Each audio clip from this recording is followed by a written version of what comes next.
ছোটবেলা থেকে বলতে গেলে হচ্ছে জন্মের আগে থেকে বলবো, সেটা হচ্ছে আমার মায়ের মুখে শোনা। নানার বাড়ি থেকে আর দাদার বাড়ি থেকে মা, আমার নানা আর কি, আমার দাদা আর কি মাকে খুব পছন্দ করে নিয়েছিলেন। অ্যাকচুয়ালি আমার নানা দিতে চাননি, অ্যাকচুয়ালি আর কি জোরপূর্বক ভাবেই নেওয়া হয়েছে। যাই হোক, নেওয়ার পরে আর কি আমার বাবা সে কোনো কাজ করতেন না, সে সবসময় আর কি মনে করেন ঘুরে বেড়াতো। তো আমার দাদাদের অবস্থা ছিল অনেক ভালো ছিলেন। আমার দাদারা হচ্ছে আপনার সামুদ্রিক মাছ ধরতো আর কি, অনেক বড় নৌকা ছিল।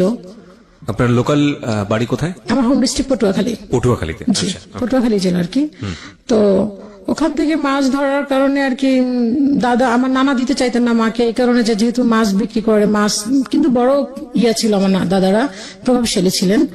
তারপর আর কি আমার পেশা পছন্দ করতো না, পেশাটা পছন্দ করতো না, পেশাটা পছন্দ করতেন না আমার নানা, বাট আমার নানা গ্রামের ভিতরে অনেক নাম করা ছিল। তো তারপরে অ্যাকচুয়ালি আমার মা অনেক সুন্দরী ছিলেন, সেই ক্ষেত্রে আর কি আমার দাদা জোর করবে যেভাবে হোক না কেন নিয়েছে। নেওয়ার পরে দেন বলেছিল যে তখন হচ্ছে আপনার গ্রাম্য একটা ছিল, এই এখন যে অ্যাকচুয়ালি বলে যৌতুক, কিন্তু তখন হচ্ছে আমার নানাকে, আমার মাকে পণ দিয়ে নিবে। তো আমার দাদা মারা যায়, কিন্তু আর পণ টন দেওয়া হয় না। দাদা মারা যায় হচ্ছে আপনি সামুদ্রিক জাল পাততে গেছে, জালি করতে গেছে, তখন ওখান থেকে মারা নিয়ে আসে না মাকে। দেন নিয়ে আসার পরে আমার দাদা মারা যায়, মারা যাওয়ার পর আস্তে আস্তে আমার দাদার বাড়ির ফ্যামিলি আস্তে আস্তে ধ্বংস হওয়ার পথে চলে গেল। দেন গরু ছিল, যা কিছু ছিল আস্তে আস্তে সবকিছু আর কি মারা যাওয়ার পর্যায়ে চলে গেল। দেন আমার বাবা তখন কোনো কিছু করতেন না, আমার দাদার সাথে যেত, যাওয়ার পরে আর কি ওইটুকুই শুধুমাত্র, কোনো কাজ টাজ কিছুই করতেন না। তো এখন আমার নানা কি করবেন, আমার নানা আমার বাবাকে নিয়ে আসলো, মাকেও নিয়ে আসলো, আমার নানা বাড়িতে থাকলো, খাইলো, সবকিছু ওখানে করলো। দেন আমার বাবা তারপরে সেম কোনো কাজ করার কথা বললে সে কোনো কাজ করতো না, মানে ততদিনে ঘর জমি হয়ে গেছে। হ্যাঁ, ঘর জমি হয়ে গেছে। জি। তো দেখা যাচ্ছে যে বিভিন্ন শোতে যেত, বিভিন্ন গান শুনতো, বিভিন্ন যাত্রাপালায় যেত, কোনো কাজ টাজ করতো না। তো আমার নানা একসময় বললো, যেভাবে তোমাদের কতদিন বসিয়ে বসিয়ে খাওয়াবো, তোমরা ঢাকায় চলে যাও। তো ঢাকায় চলে আসলো। ঢাকায় চলে আসার পরে বাবা ঠিক মতো কাজ করতেন না। তো মা এক পর্যায়ে দেখা গেল যে ঢাকায় মা নূতন কিছুই করতে পারবেন না, তো আবার দেন ফেরত বাড়িতে চলে গেল। তখন আমার একটা বোন হলো, বোনের বয়স হচ্ছে তখন ছিল, হওয়ার পরে ওই আমার বোনকেও আমার নানার বাড়ি থেকেই আর কি করতো। তো দাদা বাড়ি থেকে কোনো হেল্প পেতো না। তো আমার বাবা আমার মাকে, আমার নানা হচ্ছে বাবাকে সুখী করার জন্য আবার নানা বাড়িতে রাখলেন, অ্যাকচুয়ালি ঘর জামাই বলতে গেলে। তো রাখার পরে দেখা যাচ্ছে যে আব্বুর কোনো ইমপ্রুভ হচ্ছে না, সে শুধু ওই বিভিন্ন ইয়েতে যেত আর কি, বিভিন্ন যাত্রাপালায় যেত, বিভিন্ন নির্বাচন করলে ওখানে যেত আর কি, বিভিন্ন রাজনৈতিক কাজই করতো। তো অ্যাকচুয়ালি আমার নানা বললো যে না, তোমাদের এভাবে কোনোদিন আমার পক্ষে সম্ভব না, তোমরা আলাদা কিছু একটা করো, না হলে আমার বাড়ি থেকে চলে যাও। ওকে, তখন আপনি হননি? না, তখন আমি তো অনেক পরে হয়েছি। তারপরে এরকম করতে করতে আমার একটা আপু হলো, আপু হওয়ার পরে আমার আব্বু নাকি মোটামুটি চেঞ্জ হলো, তখন মোটামুটি কাজ করতে লাগলেন। দেন আমার আপুটা 2.5 বছরের সময় মারা গেলেন। আমার আপুকে নিয়ে ঢাকায় চলে আসলো। ঢাকায় চলে আসার পর ওখানে কিছু কাজ করলেন। দেন আমার আপুর একটা রোগ হয়েছিল, তো রোগের হওয়ার কারণে উনি 2.5 বছর বেঁচে ছিলেন, দেন মারা গেল। তো আমার আপুটা মারা যাওয়ার পরে আব্বু নাকি খুব শক পেয়েছে যে মেয়েটা মারা গেছে, সেই জন্য। তো তখন থেকে আবার আব্বু আর কি কেমন হয়ে গেল, কাজ করছেন না, ঘুরে ফিরে খাচ্ছেন, ঠিক মতোই করতেছেন না, আম্মুর সাথে খুব খারাপ বিহেভ করছেন।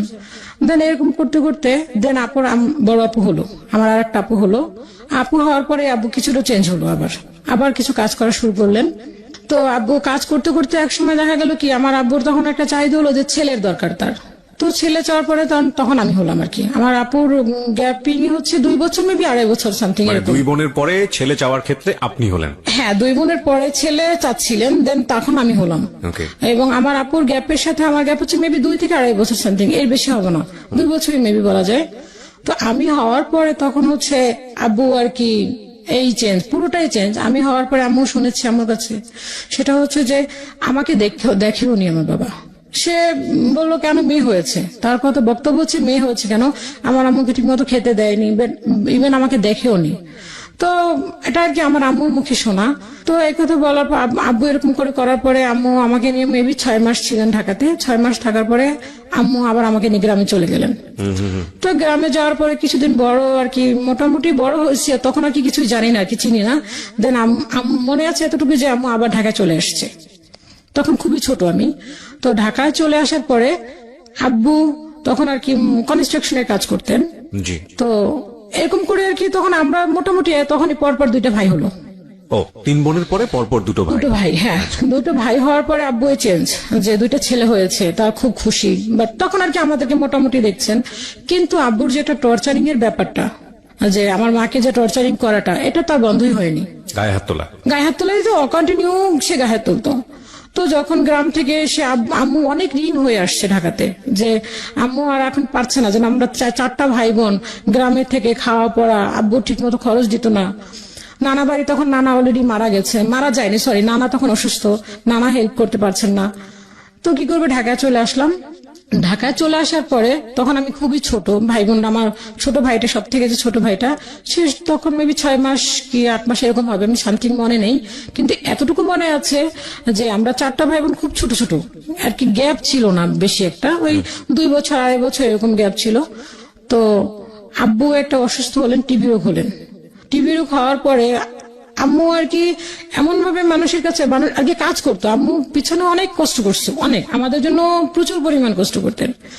তো সেগুলি আমি জানতাম না আর কি, আম্মু বলেছেন যে তোমাদেরকে নিয়ে অনেক কষ্ট করেছি আমি। তো যখন আমরা আর কি ওই ছোট ছোট নিয়ে আসছে যখন আমাদেরকে, আব্বু যখন কাজ করতে পারতেন, আব্বুর একটা টিভি হলেন, তো হওয়ার পরে আব্বুকে নিয়ে বিভিন্ন হসপিটালে চলে গেল। তো আম্মু ঢাকা মেডিকেল নিয়ে আসলো আব্বুকে। নিয়ে আসার পর ওখান থেকে বললো যে আপনি এখানে ভর্তি করেন, এখানে ভর্তি করলে দেন ট্রিটমেন্ট হবে। তো আম্মু তখন দেখলো যে মেডিকেলে সাধারণত ঢাকা মেডিকেলে ফ্লোরে শুয়ে থাকে, কেউ দেখে না, বিভিন্ন রোগী চিৎকার করছে। তো সেটা দেখে আম্মুর খুব কষ্ট লাগলো যে না, এভাবে আমি ফেলে রেখে গেলে বাঁচবে না, দেন মারা যাবে। তো এরকম করে আম্মু তখন আব্বুকে নিয়ে আসলো, ঢাকা বাসায় নিয়ে আসলো। নিয়ে আসার পর এখন আম্মু চিন্তা করছে কি করবে। তখন তো আমাদের এরকম বড় কেউ নাই, আমার মামা যে সে ছোট, আরেক মামা আছে, সেও ওরকম কোনো কিছুই করতে পারছেন না, নানা অসুস্থ, তো কি করবে। তো আম্মুর এক খালাতো বোন ছিল আর কি, ওই যে বাড়িতে আমরা ভাড়া নিয়েছিলাম ওখানেই ছিলেন। তো উনি বললো যে কি করবি এখন তুই। তো আম্মু বলে দেখি এখানে কি করা যায়। তো ওখানে আমরা যে এলাকাতে ছিলাম ওখানে একটা ডক্টর ছিলেন, তো ওনাকে আম্মু আর কি মামা বলে ডাকতেন। ওই ডক্টরটা অনেক ভালো ছিলেন। তো আম্মু ওনার পাটা ধরলো, বললো যে আপনি আমার বাবার মতো, আপনি যদি আমাকে আমার হাজবেন্ডকে ট্রিটমেন্ট করান দেন তাহলে বাঁচবে, না হলে নাই। ধরেন আপনার মেয়ের জন্য আপনি একটা কিছু করছেন, হ্যাঁ। তো আম্মু এরকম করে বলার পরে তো বললো যে ঠিক আছে, আমি দেখি কি করা যায়। তো বললো যে আপনার মামা, আপনার টাকা কখনোই মার যাবে না, আপনি ঔষধ দেন, ওকে ট্রিটমেন্ট করেন, আমি আপনার যেভাবে হোক না কেন টাকাগুলি পরিশোধ করে দিব। আচ্ছা। তো আম্মু ওই নানাটা তাই করলেন। তো এরকম করে সে ট্রিটমেন্ট করলেন। তো করার পরে উনি অনেকদিন যাবত লাগিয়ে আমার মনে আছে যে ট্রিটমেন্ট করাইছে। তো এমনি দেন এর ভিতরে রোজা চলে আসলো। তো রোজার ভিতরে আব্বু মোটামুটি সুস্থ আর কি, এক পর্যায়ে মোটামুটি কি ভালোই সুস্থ, উঠতে পারছে, হাঁটতে পারতেছে, খেতে পারছে। ঠিক তখনই ঈদের আগের দিন, আমার এইটুকু মনে আছে স্পষ্ট যে ঈদের আগে দিন, তখন আমি স্কুলে ভর্তি হইনি, মেবি তখন আমার 4 থেকে 5 বছর বয়স হবে মেবি। ঈদের আগের দিন সবাই ড্রেস কিনে, আমাদের কোনো ড্রেস হচ্ছে না। আমরা শুধু সেফ দেখছি যে সবাই ড্রেস পরছে, আমরা তাকিয়ে তাকিয়ে দেখছি। দেন আমাদের ছোটবেলা থেকে একটা কথা ছিল যে তোমরা কারো দুয়ারে যাবা না, কারো কাছে গিরবা না, কেউ যদি কোনো কিছু খায় তোমরা দেন তাদের কাছে গিয়েও সামনে দাঁড়াবো না। তো ওই জিনিসটা আমরা ফলো করতাম সবসময়, ছোট থেকে মাথায় জিনিসটা কাজ করতো। তো দেখতাম যে সবাই নতুন ড্রেস পরে, আমরা কোনো কিছু বলতে পারতাম না, কারণ চোখে দেখছি যে বাবা অসুস্থ। তো আম্মু যে কাজগুলি করতেন, তো ওখান থেকে এক আঙ্কেল ছিলেন, ওই আঙ্কেলটা নাকি এয়ারপোর্টে জব করতেন। তো এই আঙ্কেলটা আম্মুকে অনেক হেল্প করতো, টুকটাক কিছু জিনিসপত্র দিলে, টাকা দিলে আম্মু ওতে দিয়ে ঘরে কিছু কিনতো, দেন আব্বুকে চিকিৎসা করাতেন। তো এরকম করে আব্বু ঈদের আগের দিন আম্মু আর কি সেমাই নিয়ে আসছে, আর চিনি নিয়ে আসছে, আর দুধ নিয়ে আসছিল না কি যেন এরকম একটা কিছু। তো ঈদের আগের দিন, কালকে ঈদ, আজকে চাঁদ রাত, দুপুর টাইমে, দুপুরের দিকে আব্বু সুস্থ, তখন পুরোপুরি সুস্থ।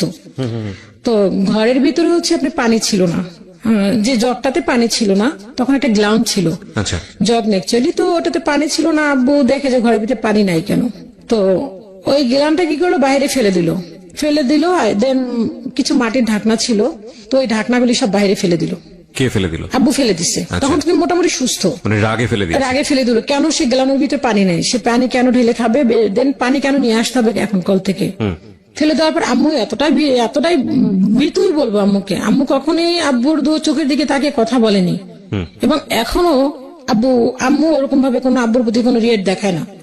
তো আম্মু চুপচাপ, যে আব্বু রাগ করছে যেহেতু, সেক্ষেত্রে আম্মু খুবই চুপ, যে আমাদেরকে বলছে তোরা চুপ থাক, কোনো কিছু বলিস না। এখন কিন্তু প্রচন্ড রাগ, তোর আব্বুর। তো আম্মাও চুপ করে আসছে, আমরাও চুপ করে আসছি। আব্বা গ্লানটা ভেঙে বাইরে ফেলে দিল। আম্মা তখন একটা কথাই বলছে, তুমি সুস্থ হইতে পারলা না, এর ভিতরে তুমি এগুলি ফিক মেরে ফেলাই দিলা, জাস্ট এতটুকু বলছে, এটুকুই বলছে মেবি, আর বাকিটা আমার মনে নাই। তো আব্বু কি করলো, আম্মুকে যাইয়া সাথে সাথে মার, একদম সাথে সাথে মার দিল। এমন মারলো যে মনে হয় নাক মুখ দিয়ে সমানে আর কি, একটা উঠোন ছিল, উঠোনের মধ্যে পড়ে নাক মুখ দিয়ে রক্ত বের হয়ে গেল। রক্ত বের হওয়ার পর আম্মুর যে খালাতো বোনটা ছিল, তো উনি আসছে, বাড়ির লোকজন যারা ছিলেন তারা ধরলো। ধরার পরে দেখা গেল যে তারা ধরে রাখতে পারতেছে না। আব্বুর পায়ে একটা শুয়ের মতো একটা জুতা ছিল, তো ওইটা দিয়ে আম্মুকে ইচ্ছা মতো মুখের ভিতরে লাথি দেওয়ার পর নাক দিয়ে সমানে রক্ত বের হলো। আম্মু ওখানে অজ্ঞান, সাথে সাথে অজ্ঞান হওয়ার পরে দেখা গেল কি যে ওই খালাটা আসছে। আসার পরে আমার আম্মু আর কি, খালা খুব রাগ করে বলল যে রেখে দে, ধরবি না ওকে কেউ, ও মারা যাক। কারণ ওকে দেখতেছি, আম্মুর আবার চাচাতো বোন ছিল, একদিকে চাচাতো বোন, একদিকে ফুফাতো বোন। তো বললো কি তোরা কেউ ধরবি না ওকে, ছোটবেলা থেকে দেখতেছি কষ্ট করতে করতে সহ্য করতে করতে এই পর্যন্ত আসছে। ওর বাবার বাড়িতে কোনো কষ্ট করে নাই, দেন এখানে যে পরিমাণ কষ্ট করছে, আর এখন এই 4টা বাচ্চা নিয়ে ও এত কিছু করলো, ওকে সুস্থ করলো। ও কালকে একটা ঈদ, আর আজকেও এই কাজটা করলো, ওরা কেউ ধরবি না, ও মারা যাক, মারা যাওয়ার পরে তো খুশি হবে। এই কথা খালা বলার পর খালা রাগ করে ধরলো না ধরা তো বাড়িতে আর একটা মামা, নানা বলে রাখতাম, আম্মু মামা বলে রাখতো, তো উনি ধরলো, ওই নানুটাও ধরলো, ধরে আম্মুকে নিয়ে কি প্রাথমিকভাবে আপনার ফার্মেসিতে নিয়ে গেল, নিয়ে যে ট্রিটমেন্ট করালো, আম্মুর মুখ টুক ফুলে গেল। তো এরকম করে চলার পরে আব্বু আমাদেরকে ভর্তি করাবে না, পড়াশোনা করাবে না, কে খরচ বহন করবে সেই। তো আম্মু একজনকে ধরে আমাদেরকে স্কুলে ভর্তি করালেন। তখন ছোট ভাই, আমি আর বড় আপুকে আর আমার ছোট ভাইটাকে ভর্তি করালেন। তো আমরা ক্লাস এখানে আর কি, আম্মু বাসায় বসে আমাদেরকে নাম টাম শিখাতো, সবকিছু আর কি যতটুকু পসিবল ছিল ওটুকু আমাদের বাসায় বসে শিখাতেন। ভর্তি করার পরে ওখান থেকে আমরা মেবি ক্লাস আমি 2তে পড়ি। ওখানে আব্বু তখন আর কি, আম্মু ওই যে কাজগুলি করতেন ওই কাজগুলি আর করতে পারলেন না। দেখা গেল ওখানে প্রফিট কম, টাকা কম, দেখা সংসার চলতে কষ্ট হয়। দেন আম্মু আবার গার্মেন্টসে ঢুকলেন, গার্মেন্টস করা শুরু করলেন। তো আম্মু গার্মেন্টসে যেত, বড় আপু আমাদেরকে দেখাশোনা করতো, তো আপু স্কুলে যেত, আমাদেরকে স্কুলে নিয়ে যেত। এরকম করতে করতে আম্মু দেখা গার্মেন্টস থেকে চলে আসলো। গার্মেন্টস আর করতে পারলো, ওখানে টাকার পরিমাণটা কম। তো আব্বু একসময় বললো কি যে তোমরা বাড়ি চলে যাও। তো আম্মু বললো যে বাড়ি গিয়ে কি খাবো। বাবা কি করতেন তখন? বাবা কনস্ট্রাকশনই কাজ করতেন। আচ্ছা, দুজন মিলে সংসার সামলাতে পারছিল না? সংসার সামলাতে পারছে না, কারণ আমরা 4টা ভাই বোন, দেন তাদের পড়াশোনা খরচ, দেন খাওয়া দাওয়া সবকিছু মিলে আর কি পসিবল হচ্ছিল না। তো আব্বু বললো কি যে তোমরা গ্রামে চলে যাও। আম্মু বললো যে গ্রামে গিয়ে আমরা কি খাবো, গ্রামে গিয়ে খাওয়ার মতো তো কোনো কিছু নাই, যে আমাদের ওরকমের সম্পত্তি যা ছিল সব আমার চাচারা ভাগ ভাগ করে নিয়ে নিচ্ছে, তো ওখানে তো আমাদের কিছুই নাই, তো বাড়িটা ছাড়া তো কিছুই নেই, তো আমার খেতে হলে তো আমার তো ওরকম ইনকামের প্রয়োজন, আর আমি গ্রামে গিয়ে কি কাজ করব। তো আম্মু ঢাকায় রয়ে গেল। থাকার পর আমি ক্লাস 3তে যখন উঠছি, 3তে ওঠার পরে আমার ছোট ভাইটা তখন ক্লাস 1-এ পড়ে, আপু 4-এ উঠছে। তো তখন আমার নানু একটা চিঠি দিলে বললো কি যে তোমরা গ্রামে চলে আসো, তোমাদের বাড়ি দখলে নিয়ে নিচ্ছে। আমার পাশে বাড়ি এক মামা আছেন, ওনারা আবার ওনাদের বাড়ির পাশে বললো যে ওনারা দখলে নিয়ে নিবে। তো কি করলো আম্মু, তখন বাড়ি বাঁচাতে গেলে তো অবশ্যই বাধ্যতামূলক যেতেই হবে।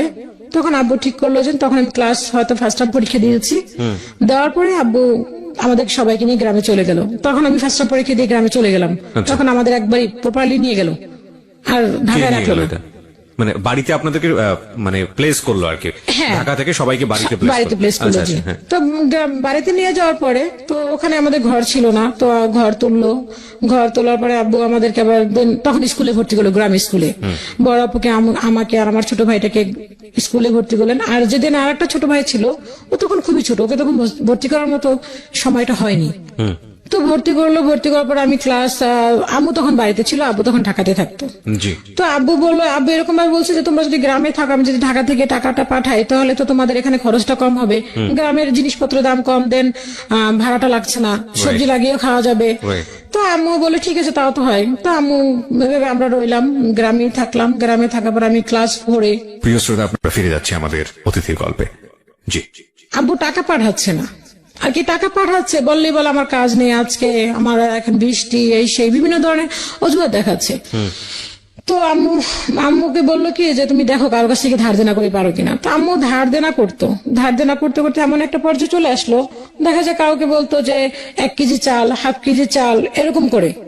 তো আমার এটুকু মনে আছে, দুপুরে যে কখনো পেট পুরে খাওয়াটা, ওইটা কখনো মনে হয় আমি দেখিনি, যে আব্বু যখন গ্রামে আমাদেরকে দিয়েছে।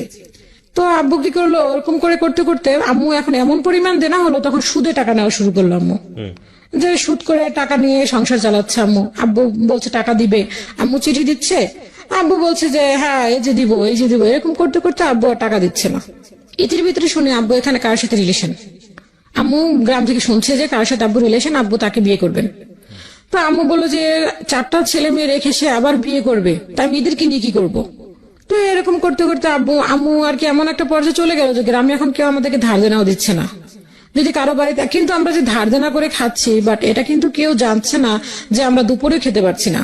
দেখা গেল আমরা রাতে রান্না বা সকালে রান্না করছে বা রাতে রান্না করছে, ওই বাসি ভাতটুকু থাকতো, ওইটু পানি দিয়ে আমরা খেয়ে ফেলতাম 4টা ভাই বোনে। এদের আমাদের পড়াশোনাটা আম্মু বন্ধ করেনি, আম্মু ওভাবে আমাদেরকে পড়াশোনা চালিয়ে নিচ্ছে। তখন হচ্ছে আমার মামা ক্লাস সম্ভবত মেট্রিক পরীক্ষা দিয়েছে, এরকম কিছু একটা। তো এরকম করতে করতে আম্মু ঢাকায় যখন না, তখন আম্মু বললো যে না আমার পক্ষে আর সম্ভব না, আমি ঢাকায় যাব। দেন এর ভিতরে আমরা যদি কারো বাড়িতে যেতাম, সবাই যদি জিজ্ঞেস করে তোরা কি দুপুরে খাইছিস, তো আমরা বলতাম না, আমাদের সকালে যে ভাতটুকু ছিল ওইটুকু আমরা খাইছি। কারণ মানুষের দুপুরে পেট ভরে খায়, দেন রাতে আর সকালে কম খেলেও চলে, দুপুরে তো মানুষ পেট ভরে খায়, আর তোরা রাতে খাস আর দিনে না খায় থাকোস। তো এরকম করে বললো, বলার পর আমরা ওগুলি কোনো কিছু করতাম না। আর আম্মুর কথা ছিল যে তোমরা কারো দুয়ারে গিয়ে থাকবা না, কারো খাবার দেখলে সেখানে দাঁড়াবা না, যদি তোমাদেরকে কেউ কিছু দেয় কখনো নিবাও না। দেন আমরা কখনো কোনো কিছু ধরতাম না, 4টা ভাই বোন ছিলাম, কারো দুয়ারে গিয়ে দাঁড়াতাম না। দেন চাচার বাড়ি ছিল, পুকুর বাড়ি ছিল, কখনো তাদের বাড়িতেও যেতাম না, না খেয়ে থাকলেও যেতাম না। তো আম্মু আবার কিগুলো ঢাকায় নিয়ে আসলো, তখন আমি ক্লাস 4-5 পড়ি।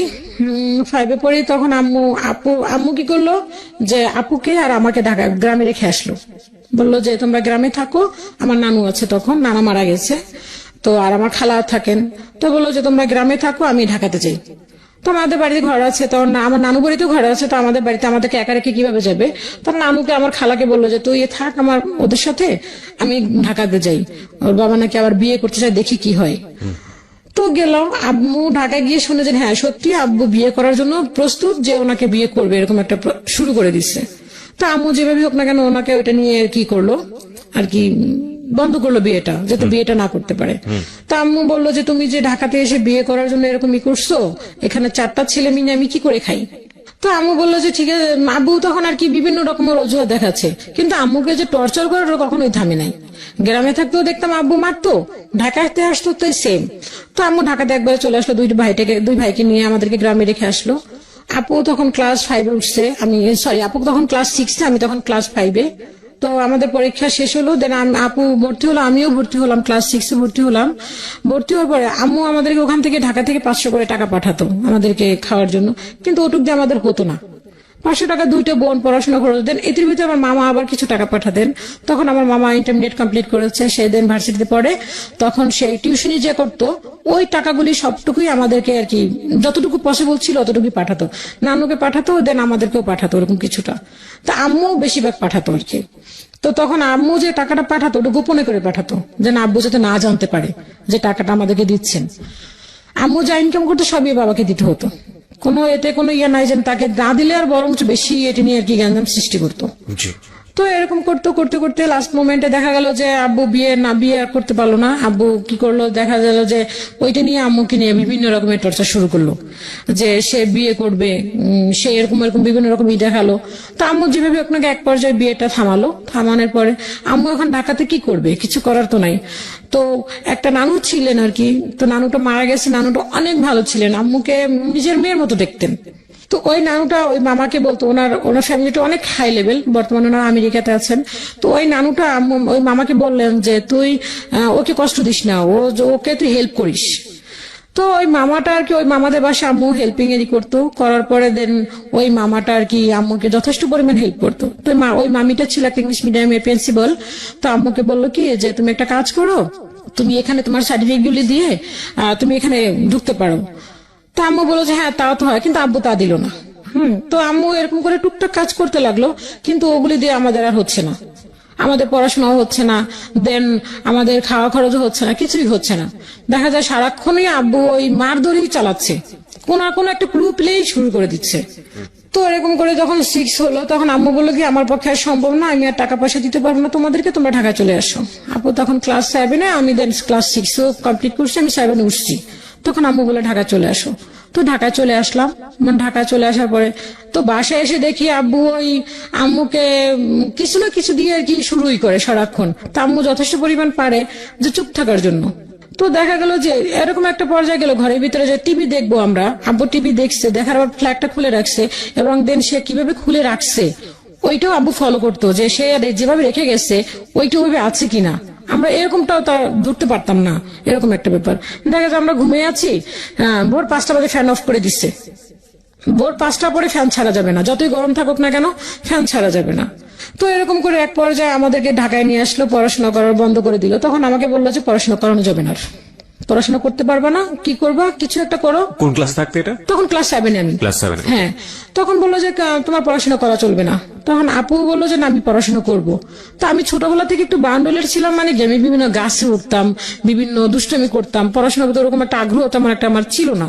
তো যখন আব্বু পড়াশোনা বন্ধ করে দেওয়ার কথা বলো, তখন আমার মনে একটা হলো যে না, আপু গ্রামে চলে যায় পড়াশোনা করার জন্য, আমিও পড়াশোনা করবো।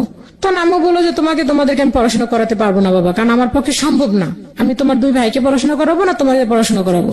তা আমাদেরকে পড়াশোনা অ্যাকচুয়ালি বন্ধ করে দিল। তখন আপু বললো যে না, আমি পড়াশোনা করব, আমি পড়াশোনাটা বন্ধ করব না। তো আপু পড়াশোনার জন্য আবার সে নানা বাড়িতে চলে গেল। নানা বাড়িতে চলে যাওয়ার পরে মামা যা দিচ্ছেন, মা টুকটাক পাঠাচ্ছেন, সেটা দিয়ে পড়াশোনা শুরু করলো। দেন আমার পড়াশোনা আর হলো না। আমাকে কি করলো বাবা, বললো কি যে তুমি একটা কাজ করো, তুমি গার্মেন্টসে যাও, তুমি গার্মেন্টস করো বিভিন্ন লোকের সাথে। তখন হয়তো আবার মেবি ধরেন ক্লাস 7 বসে, তখন আর বয়সটা কতটুকু বা হবে। তখন বলো গার্মেন্টসে যাও তুমি। ক্লাস 7 পড়া অবস্থায় গার্মেন্টসে যাওয়ার কথা বলছো? হ্যাঁ, তখন বলছে গার্মেন্টস করো তুমি, গার্মেন্টসে কাজ করো তুমি, কারণ আমাকে টাকা দিতে হবে, দেন আমি তোমাদেরকে বসে বসে খাওয়াতে পারবো না। তো গার্মেন্টসে দেওয়ার কথা বললো। তো আমার মামা হচ্ছে, সে বললো কি যে না, গার্মেন্টসে গেলে হচ্ছে দেখা যায় একটা, গার্মেন্টস যে খারাপ তা বলবো না, গার্মেন্টসে গেলে দেখা গেল একটা যে প্রপোজাল আসলো, মেয়েকে কি করে, মেয়ে গার্মেন্টসে কাজ করে, তখন একটা ভালো যে আমি একটু ওদেরকে বিয়ে দিবেন আপনি, তাও তো পারবেন না। আমার মামা এই কথাটা বললো। তো আমি এত কথা বুঝি না, আমাকে টাকা দিতে হবে এটা আমি জানি, ইনকাম করে টাকা দিতে হবে, কি করবো সেটা তোমাদের ব্যাপার। তো এটা বলার পরে আমি বললাম যে না, আমি মামাকে বললাম যে না মামা, আমি গার্মেন্টসে করবো না। মামা বললো যে না, এখন মামা বললো যে কি করবে তাহলে, আর আমি বললাম যে মামা বললো, আমি বললাম মামা পড়াশোনা করতে চাই। তখন ওই যে মামাটা যে নানুটা আমার মাকে বলছেন, মামাকে বলছিল যে ওকে কষ্ট দিস না।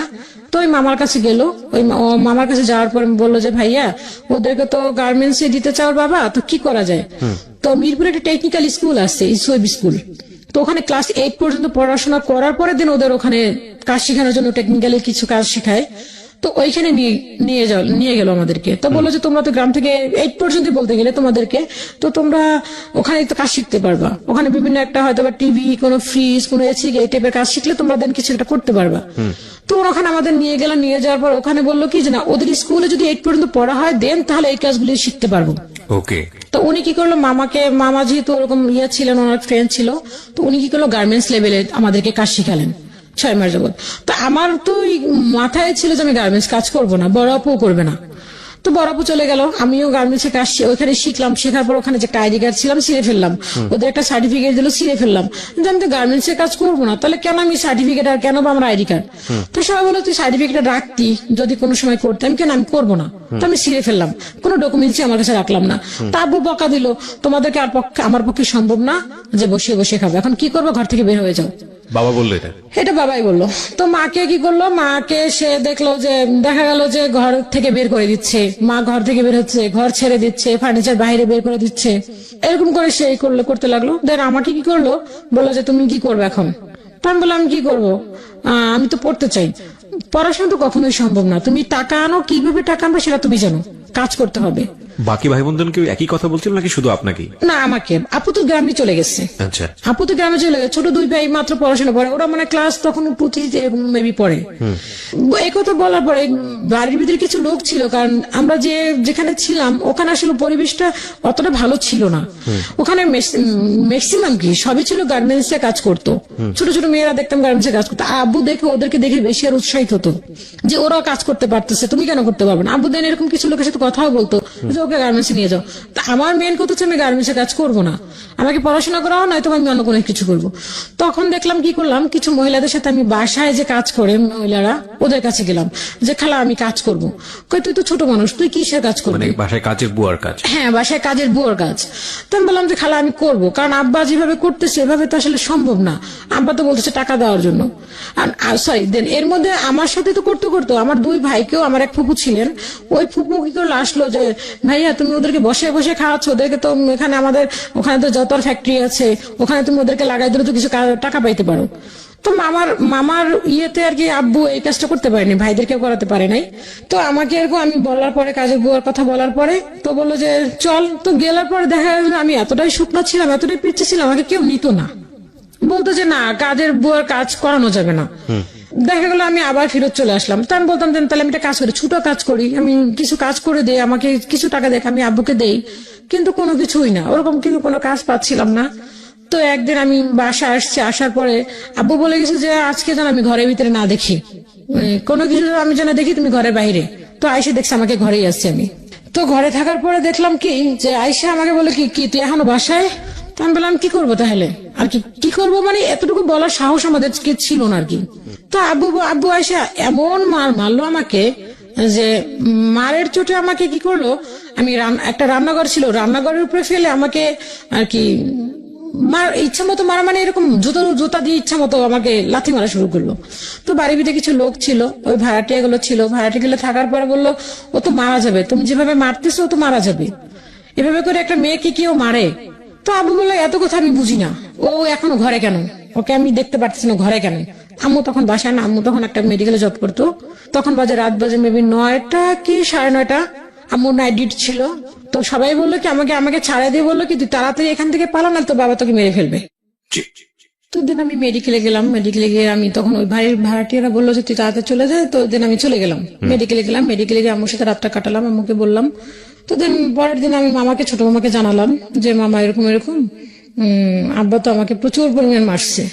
তো জানার পরে মামা কিছুদিন পর চলে আসতো। তো চলে আসার পরে মামাকে বললাম, মামা বললো যে কি করবে। তো দেখলো যে এত পরিমাণ টর্চারিং শুরু করে দিল আব্বা আমাকে, যে এটা আসলে সহ্য করার মতো না। আর সবাই বললো যে তুমি এত বড় একটা মেয়েকে মারতেছো, 10-12 বছর একটা মেয়েকে মারতেছো, এরকম কি মারা কি ঠিক? তো সে কোনো কারো কথাই শুনতো না, সে তার কথাই রাইট, সে যেটা বললো সে বলে এখন রাত, যদি বলে এখন দিন তাহলে এখন দিন।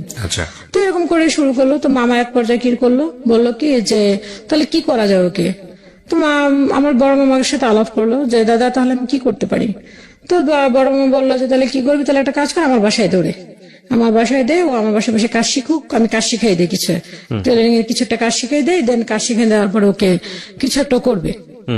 ও সরি, এর মাঝখানে হচ্ছে যখন আব্বা আমাকে এরকম ভাবে খুব টর্চার করা শুরু করলো, ওই যে মামাটা বা যে নানুটা আর কি আম্মার কথা বলতো, যে মামাটা এখন আমেরিকাতে আছে, ওই মামাটা আর কি ওই মামার শ্বশুরের বাসায় আমাকে আর কি, তখন মা আর কি, আমি জানতাম না যে এটা আসলে আমাকে কাজে দিচ্ছেন, আমি জানতাম যে এমনি আমি আর কি নানুদের বাসায় যাচ্ছি।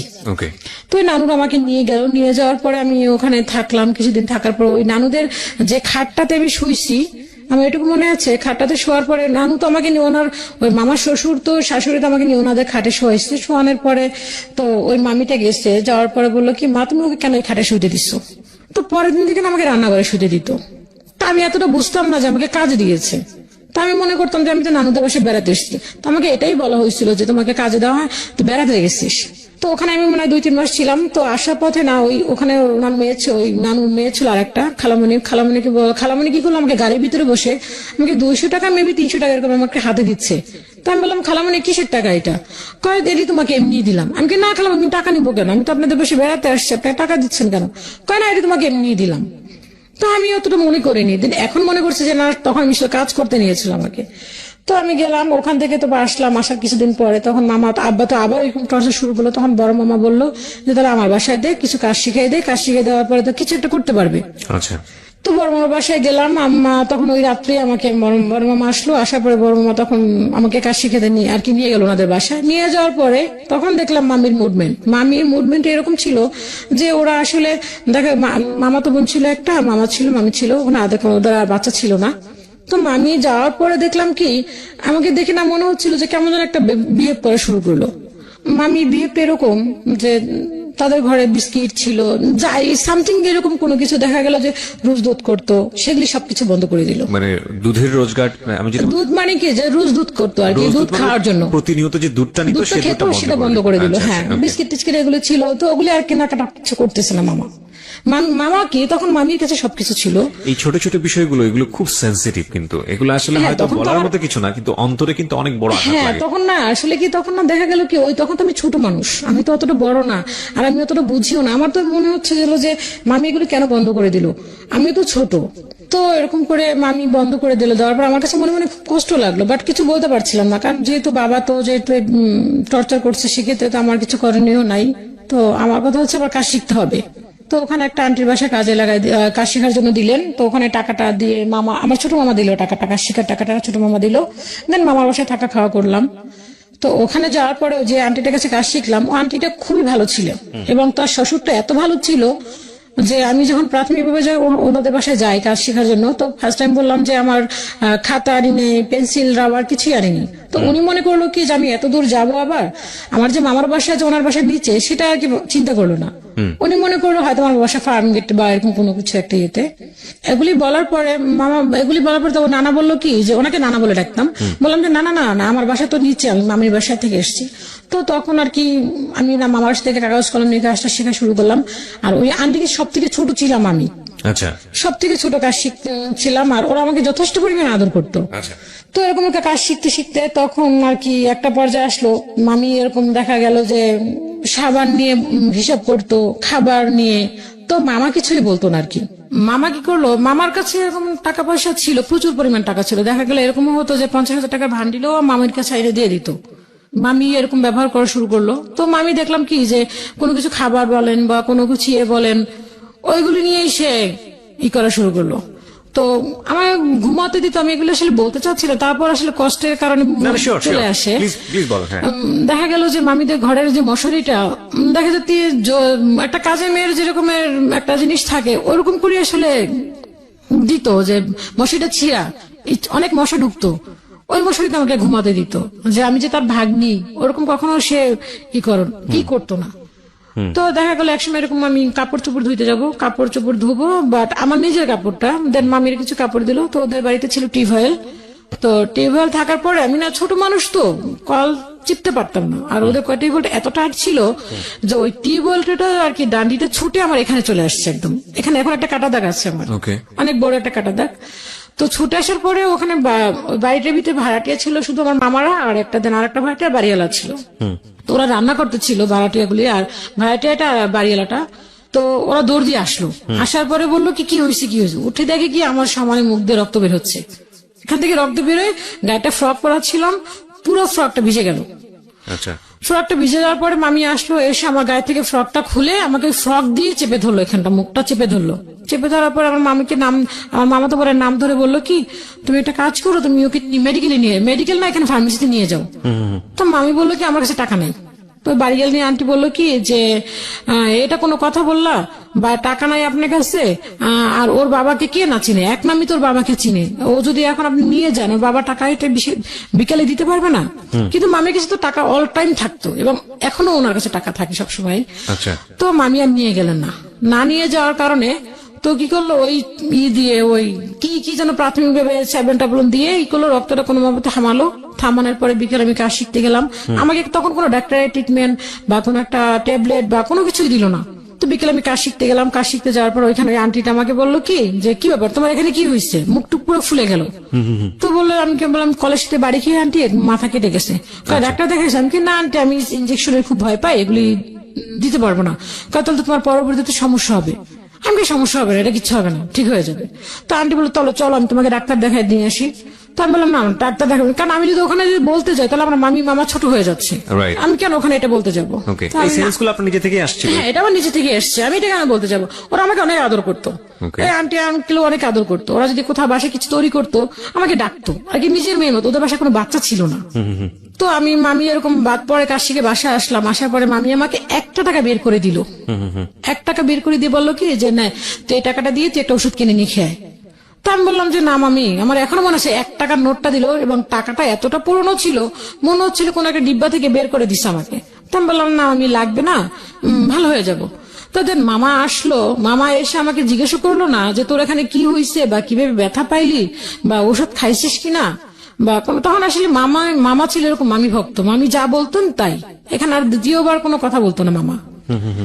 এরকম করে চলে গেল। মা পরে 2 মাস পরে মা আবার ওখানে মাকে বলল যে ওর তো কাজ শেখা প্রায় শেষ, কি করবে। তো মা আবার আমরা যে টেলার থেকে কাপড় বানালাম ওইখানে ওই আন্টিটার সাথে কথা বললো যে আমার মেয়ে তো আসতেছে, ও আপনার দোকানে কি নেওয়া যাবে কিনা। আচ্ছা। তো মা কথা বললো, কথা বলার পরে বললো যে হ্যাঁ নিয়ে আসেন। তো এই কথা বলার পরে মা খবর দিল, মা যাইতো মাঝে মধ্যে আমাকে দেখার জন্য।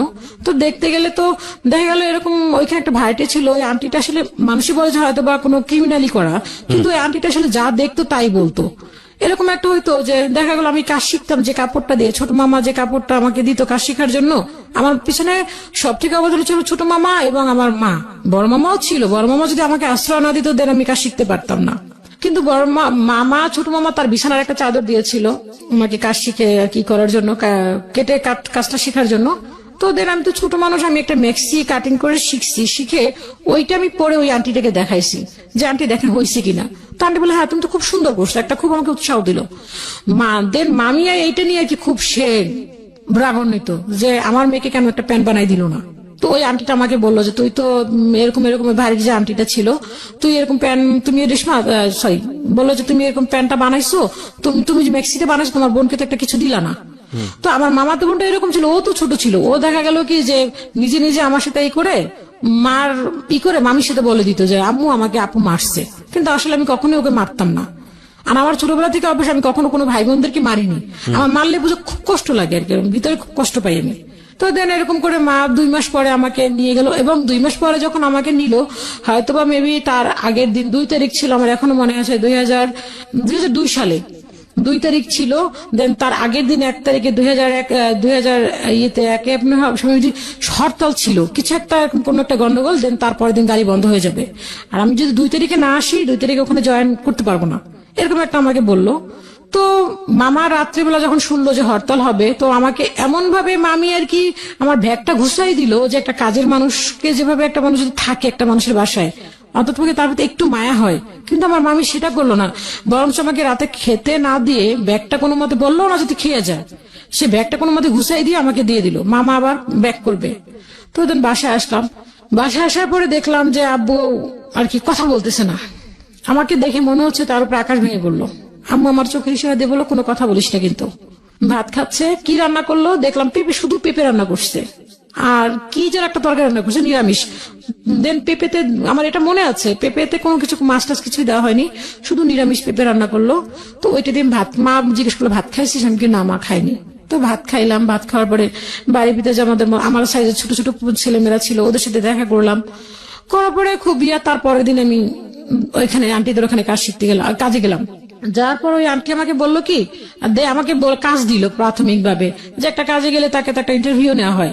তো আমাকে কিছু কিছু কাজ দিল, কিন্তু আমি কোনো কাজের কোনো ধরনই বুঝতে পারলাম না। আমি যে কাজটা শিখছি সেটা হচ্ছে একটা ইঞ্চির মাপ একটা সেন্টিমিটারের কাজ, 2টা মাপ থাকে। তো আমাকে ওই আন্টিটা সেন্টিমিটার দিয়ে কাজ শিখাইছিল, সেটা ছোট ছোট করা। আর আন্টি আমাকে দিয়েছে বড় ইঞ্চির মাপের যে কাজগুলি ওইগুলি, তো ওগুলি তো আমি কিছুই জানি না। তো আমাকে দেওয়ার পর আমি তো কিছুই বুঝতে পারছি না, আমি কিভাবে কি সেলাই করবো, কিভাবে কি ধরবো, আমি কিছুই বুঝতে পারতেছি না। দেন মাকে ডাকলো, ডাকার পরে মাকে বললো কি যে আপনার মেয়ে তো কোনো কাজ জানে না, ওকে কিভাবে কাজে রাখবো। তো তখন বলছিল যে কাজ করবে, দেন ওকে 500 টাকা করে স্যালারি দেওয়া হবে। তো মাকে বললো যে ও তো কোনো কাজই জানে না, ওকে কি স্যালারি দিব আর কি করবো। তো মা বললো যে তখন মা আমার প্রতি রাগ হলো, তুই কি কাজ শিখছিস। আমি কি মা আমি তো এইভাবে করে কাজ শিখছি, আমি তো এরকম করে কাজ শিখি নাই। তো বললো তো আন্টিটা অনেক ভালো ছিল, আমি বলবো ওনার কথা, বাট উনি যদি না আমাকে সুযোগটা না দিত তাহলে হয়তো বা দেন আমি কাজ শিখতে পারতাম না। তো উনি আমাকে বললো ঠিক আছে একটা অপশন আছে, সেটা হচ্ছে আপনার মেয়েকে এখানে 3 মাস কাজ শিখতে হবে, আমার এখানে কাজ শিখতে হবে, দেন কাজ শিখতে হবে এরকম নিয়ে সকাল 9টা থেকে দেন রাত 9টা পর্যন্ত বা 8টা পর্যন্ত কোনো টাকা দেওয়া হবে না। তা আম্মা চিন্তা করলো যে এছাড়া তো কোনো ওয়ে নেই, কারণ বাসায় গেলে তো আমি ঠিক মতোই করতে পারবো না, আর এছাড়া আমার তো কোনো কিছু করারও ছিল না। তো আম্মা বললো যে ঠিক আছে তাই করবে। তো আমি সেই সকাল 9টায় যেতাম, তখন হয়তো মেবি বয়স 13 কি বা 12.5 কি 13 হবে এরকম আর কি। তো 9টার সময় কাজে যেতাম, সারাদিন ওখানে থাকতাম, দুপুরে 1 ঘন্টার জন্য খাবারের টাইম দিত, দেন আমি আবার রাতে কাজ করতাম। তা আম্মু এরকম করে কাজ শিখতে শুরু করলাম। দেন 1 বছর পরে আমার না দেখা যাচ্ছে কি আমি দোকান থেকে আসতে হাঁটতে হাঁটতে আমার নিঃশ্বাসটা গরম হয়ে যেত, আমি হাঁটতে পারতাম না, দম ফেলতে পারতাম না। আমি দম ফেলতে গেলে কিছু একটা শক্ত কিছু ধরে দম ফেলতে হতো, কষ্ট হতো, নিঃশ্বাস নিতে পারতাম না। তো মাকে বললাম, মা আমি নিঃশ্বাস নিতে পারতেছি না। তো মা বললো, কেন, কি হয়েছে? আমি কি জানি না মা, আমার না খুব কষ্ট হয় শ্বাস করতে গেলে। তা বললো যে না তো কোনো পরে আম্মা অতটা গুরুত্ব দিল না, যে হয় ঠিক হয়ে যাবে। তো দেখা গেল আস্তে আস্তে আমার জিনিসটা আরো বেড়ে গেল। তো মামা বললো কি, ও দেন এর ভিতরে মামা আবার আমাকে নিয়ে একটা মার্কেটে গিয়ে আমার জন্য একটা স্যান্ডেল কিনবে। তো স্যান্ডেলটা কিনতে গিয়ে অনেক ঘোরাঘুরি, আমার চয়েস হচ্ছে যে পছন্দ না হলে আমি কিনতাম না। তো মামার স্যান্ডেল কিনতেছে আর এসে বলতেছে যে আপা আপনার মেয়ের জন্য আপনার মেয়ের স্যান্ডেল কিনতে গেছে এত ঘোরাঘুরি যে স্যান্ডেলই তার পছন্দ হয় না, আপনার মেয়ের জন্য পাত্র দেখতে গেলে সেম কাহিনী করবে, ওর জন্য কোনো পাত্র পাওয়া যাবে না খুঁজে। এরকম একটা মামা কথা বললো, হাসাহাসি করলো। তো তার মামা বললো কি ওর নাকি সমস্যা হয়েছে আপা। পরে মা বললো যে হ্যাঁ, ও বলতেছে ওর নাকি শ্বাস গরম হয়ে যায়, ও নাকি শ্বাস নিতে পারতেছে না, দম ফেলতে পারতেছে না। তো মা বললো যে তার ফার্মগেট একটা ডক্টর আছে, ফার্মগেটের ডাক্তার হচ্ছে ডক্টর বানার। তো ওই ডাক্তারের কাছে নিয়ে গেল, ডাক্তারের কাছে নিয়ে গিয়ে যাওয়ার পরে ডাক্তার বললো কি, উনি আমার কথাগুলি শুনে বললো তুমি কি কোনো টেনশন করো? তো আমি বললাম যে না, আমি তো কোনো টেনশন করি না, আমার কিছু টেনশন, আমি কাজ করি, আমি দোকানে যাই আসি খাই এই। তো ওই দোকানে কাজ তো এই কথা বলার পরে তো ওই এরকম করে শ্বাস ফেলতে পারতেছি না। কিন্তু এর মাঝখানে ওই আন্টিটার কাছে কাজ শিখি, কিন্তু ওই আন্টিটা কি করতো, যখন কোনো কাপড় কাটিং করতো আমাকে দেখতে দিত না। সে কি করতো, যখন আমি না থাকতাম তখন কাটিং করতো, আমি আবার কি করতাম, সে যখন টুকরোগুলি ফেলে দিত ওই টুকরোগুলি আমি রেখে দিয়ে ওইটি দিয়ে আমি আন্টি যখন দোকান থেকে চলে যেত, দেন ওনার একটা ইয়ে ছিল, সহকারী ছিল, ওই ছেলেটা ওদের বাসায় কাজও করতো, দেন ওর দোকানটাও সামলাতো, ওই ছেলেটাকে বসায় রাখতো যে যাতে আমি কোনো কাপড় টাপড় কোনো কিছু এদিক ওদিক না করি এই সেই। তো ছেলেটা কখনোই যেত না, যখনই দেখতাম ও চলে যেত তখন আমি টুকরো কাপড়গুলি দিয়ে নিজে নিজে ট্রাই করতাম, যে দেখি ডিজাইন কাটি, বা আন্টি দেখতাম যে কাপড়টা সেলাই করতে দিত ওইটা ফলো করতাম যে কিভাবে সে কাটিং করলো। তো ওইটাতে ছোট ছোট করে কাপড় কাটতাম। তো কাটতে গেলে অনেকগুলি টুকরা দিয়ে আমি অনেকগুলি হাতে সেলাই করে অনেকগুলি কাপড় তৈরি করছিলাম। তো দেখা যেত কি ওই বাড়ির থেকে, যে বাড়িতে থাকতাম ওই বাড়ির ভাড়াটিয়াদের কাছ থেকে বলতাম আমি কাজ জানি, নিজে বলতাম আমি কাজ জানি। তো বলতো আমাকে একটা জামা তৈরি করে দাও। তো কি করতাম, ওই আন্টিকে যে বলতাম আন্টি এটা হচ্ছে আমার বোনের জামা, আমার ভাবির জামা, বিভিন্ন মিথ্যা কথা বলে ওই আন্টিকে দিয়ে কাপড়টা কাটিং করাতাম, কাটিং করায় দেন আমি বাসায় এসে আমি ওইটা করতাম। জি। তো করতে করতে দেখা গেল কি এক ভাইয়া ছিল আর কি, উনি আর কি আমাদেরকে বোন বলে ডাকতো, অনেক আদর করতো। তো উনি মনে করতো কি আমি কাজ পুরোপুরি কমপ্লিটলি জানি, আমি ওনাকে সরি এর মাঝখানে কথা ভুলে গেছি। তো আন্টিকে যখন কাজ শিখতেছি, তো কাজ শিখতে শিখতে 2 মাসের মাথা আমার কাজ পুরো কমপ্লিট হয়ে গেল, একদম ফুল কমপ্লিট, আমি এখন কাজ করতে পারি। দেন তখন উনি আমাকে 500 টাকা বেতনের জব দিল। তখন এই মাঝখান থেকে তখন এই কাজগুলি করতাম, করার পরে বাড়ির ভাড়াটিয়াদের কাছ থেকে অর্ডার নিতাম, নিয়ে টুকটাক কাজ করতাম। তো ওই ভাইয়াটার কাছে গেলাম, ভাইয়াটার কাছে যাওয়ার পরে বললাম যে ভাইয়া, উনি তখন আমি মনে করতাম আমি কাজ শিখছি, তো ওই আপাকে আমি কাজ শিখাতে পারবো। তো দেখলো কি যে আমি কাজ শিখাচ্ছি না, তো ভাইয়াকে বললাম আমি অর্ডার নিয়ে আসলে ওই ভাইয়ের মেশিনে কাজ করতাম। তো দেন উনি একদিন আমাকে বললো কি যে আপার মেশিনে কাজ করতে গেলাম, যাওয়ার পর একটা কাজের একটা ভবিন কেস আসছে, ওইটা না হলে কাজ সেলাই করা সম্ভব না। ওই ভবিন কেসটা উনি লুকায় রাখছে কোথায়, চালু ড্রামের ভিতরে। তো আমি ভবিন কেস খুঁজতেছি ভবিন কেস পাচ্ছি না। তো আপাকে বললাম আপা ভবিন কেসটা কোথায়? তো আপা বললো কি যে ভবিন কেস তুই কোথায় গিয়েছিস তুই ভালো জানিস, কালকে তুই কাজ করছিস, আমি তো আর কাজ করিনি। তো এই কথা বলার পর আমার খুব কষ্ট লাগলো, দেখাবার তুই কাপড়ের মধ্যে করে চুরি করে নিয়ে গেছিস কিনা। তা আমার না জিনিসটা শুনে এত কষ্ট লাগলো যে আমি একটা সামান্য ভবিনকে চুরি করে নিয়ে যাব। আমি তো সারাদিন যেখানে থাকি সেখানে তো অনেক কাপড় থাকে, অনেক কিছুই থাকে, আমি তো কখন সেগুলি নিয়ে আসি না, আর আমি একটা সামান্য ভবিন কেস নিয়ে যাবো। দেন আমি রাস্তায় উঠলাম, উঠে আমি ভাইয়াকে খুঁজে বের করে আমি ভাইয়াকে বললাম ভাইয়া ভবিন কেসটা কোথায়? উনি কি করলো, ভবিন কেস ড্রাম থেকে বের করলো। তা আমি বললাম যে ভাইয়া দেখছেন আমি যে ভবিন কেস যে নিয়ে নেই সেটা আপনার প্রমাণ হলো? তো এই কথাটা এসে মামাকে বললাম, বাবাকে তো কিছু বলতে পারতাম না, বাবা তো সে হচ্ছে ওই যে 500 টাকা করে যে স্যালারিটি পেতাম ওই টাকাটা আব্বাকে দিতাম, আব্বা ওইটা নিয়ে খুব করতো, যা পাইতাম সবই জানতো যে আমি এই টাকা পাচ্ছি। দেন আমি যখন রাতে কাজ করতাম, মানুষের টুকটাক কাজ করতাম, দেখা যায় 3 পিস সেলাই করতাম, 50 টাকা দিত, 60 টাকা দিত, একটা ব্লাউজ করতাম 15 টাকা 20 টাকা দিত, ওইটা নিজের মন মতো আর কিছু একটা কিনে খেতাম। তো মামাকে বলার পরে মামা কি করলো, আমাকে একটা মেশিন কিনে দিল। মেশিনটা কিনে দিল এরকম ভাবে, আমি মামাকে বললাম মামা এরকম এরকম, তো মামা আমাকে একটা মেশিন কিনে আমার দোকানে গেল, মেশিনটা এনে আমার বাসায় রেখে মামা দোকানে গিয়ে বললো কি চল বাসায় চল। আমি কেন মামা, আমি কি কেন আজকে কি আমাদের বাসায় খাবেন? কয় না খাবো, হ্যাঁ খাবো, তুই চল। তো গিয়ে দেখলাম কি ঘরে মেশিন। আমি এতটা খুশি যে মেশিনটা পেয়ে, যে ঈদেও এতটা মানুষ খুশি হয় না। তো মেশিনটা পেলাম, পাওয়ার পরে এখন আমি আর কি টুকটাক অর্ডার নিচ্ছি, ওই আন্টিকে দিয়ে কাপড় কাটাচ্ছি, সেলাই করতেছি। তো এরকম করতে করতে যখন আমার ওই যে কষ্টটা লাগলো, শ্বাস করতে কষ্ট হচ্ছে, ডক্টর কাছে যাচ্ছি, কোনো ডক্টরই কোনো রোগ ধরতে পারতেছে না। সবাই বলতেছে হিস্টোরিয়া। তো এই ডাক্তার বললো তুমি কোনো টেনশন করো? তা আমি বললাম না, আমি কোনো টেনশন করি না। তাহলে তোমার কেন এরকম হবে? এটা তো সাধারণত যারা চিন্তা করে সারাক্ষণ তাদের জন্য এরকম একটা হতে পারে, বা কোনো দিক দিয়ে কোনো কষ্ট পেলে, কোনো রিলেশন করলে তারা হয়তো এরকম ভাবে কষ্ট পেতে পারে। তোমার কেন কিসের কষ্ট? তুমি কেন কিসের চিন্তা করো? তো মাকে জিজ্ঞেস করলো, মাকে বললো যে না, আমার মেয়ে তো এরকম কোনো কিছু দেখতে পারতেছি না। তো এই কথা বলার পরে তো এরকম করতে অনেকটা ডাক্তার দেখালো, বেশ কয়েকটা ডাক্তারই দেখালো, দেখানোর পর কোনো ডাক্তারই কোনো রোগ ধরতে পারছে না। সেম ওই একই কাহিনী, যে আমার শ্বাসকষ্ট, আমি নিঃশ্বাস ফেলতে পারছি না। কিন্তু এটা দিন দিন আরো বেড়ে গেল। বেড়ে যাওয়ার পরে এক পর্যায়ে চলে গেল, এখন আর কি ডাক্তাররা সবাই একই কথা যেহেতু বলছে, এখন বলে দেখেন আপনার মেয়ে কোথাও কোনো রিলেশন করছে, দেন সেক্ষেত্রে আপনার মেয়ে কষ্ট পেয়েছে, এরকম কিছু একটা। তো আম্মু আমাকে বললো, আমাদের ফ্যামিলিটা এরকম ছিল যে পিছনে আবার যেতে হয়, সেটা হচ্ছে যে যখন ক্লাস 2 তে পড়ি তখন আমার মামা একটা কথা বলেছিলেন যে তোমরা যা কিছু করো না কেন, আমার আমি আর আমার বোন আর আমার এক খালাতো বোন আছে, তো ওই তিনজনকে বলেছিল যে তোমরা এমন কোনো কিছু করো না যাতে কেউ তোমাদেরকে বদনাম বলে, বা বলে যে অমুকের ভাগ্নিটা এরকম দেখছি, অমুক ছেলের সাথে ঘুরে বেড়াচ্ছে, বা অমুক একটা খারাপ কিছু করছে। এটা তোমাদের মাথায় রেখো। যদি পছন্দ হয় দেন বলো যে হ্যাঁ আমার পছন্দ হয়েছে, আমি ওর সাথে যাব, এরকম। তখন আমরা খুব ছোট, ওই কথাগুলি মাথায় থাকতো যে মামা তো এই কথা বলে দিয়েছে যে কারণ যদি কোনো ছেলের সাথে কথা বলে দেন, খারাপ দেখলে তো অবশ্যই মানুষের খারাপ বলবে। তো মা আমাকে জিজ্ঞেস করলো তুই কি কারোর সাথে কোনো রিলেশন করছিস? আমি কি না মা, আমি তো কারোর সাথে কোনো সম্পর্কই করিনি। তো মা আমাকে এমন ভাবে ধরলো, তো আমি ইনজেকশনকে খুব ভয় পেতাম। তো একটা এখানে একটা ফার্মেসিতে নিয়ে গেল ইনজেকশন দেওয়ার জন্য, আমাকে বললো কি তুমি যদি এখন সত্য কথা না বলো দেন তোমাকে আমি ইনজেকশন দিয়ে দিব। তো আমি ভয়ের সাথে বললাম যে হ্যাঁ আমি যখন আমি ক্লাস 6 থেকে 7-এ উঠে যখন পড়াশোনা করে যখন ঢাকায় আসছি, তখন একটা ছিল আমাকে একটা চিঠি দিয়েছিল। তো এটা আমি কাউকেই বলিনি কোনোদিন। ওই চিঠিটা আর কি বলছিল তোমাকে আমার পছন্দ, এই সে বাড়ির ভাড়াটি একটা ছেলে। তো এই কথাটা আমি মাকে বলে দিলাম যে মা আমাকে না, ওর নাম হচ্ছিল খোকন, মা আমাকে না খোকন না একটা চিঠি দিছিল। মা তো প্রচুর পরিমাণ রেগে মেগে, মা বললো কি তার মানে কি, তার মানে তোর খোকনের সাথে সম্পর্ক ছিল এই সেই।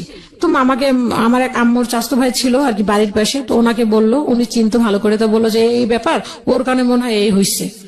দেখা গেল যে না, ওটাও কোনো কিছু না। দেন এখন এই জিনিসটা, রোগটা এতটা বেড়ে গেল যে আমি আসলে কি যে কাজ করবো, কি কাজই করতে পারতেছি না। আর এটা উঠলে যখন আমি নিঃশ্বাসটা নিতে পারতাম না, দেখা যায় 4টা যে ছেলে আমাকে ধরে রাখতে পারতো না। এতটা শক্তি কোত্থেকে আসতো একমাত্র উপরালে ভালো জানেন। যখন দমটা ফেলতাম তখন আমার শরীরের কোনো শক্তি থাকতো না।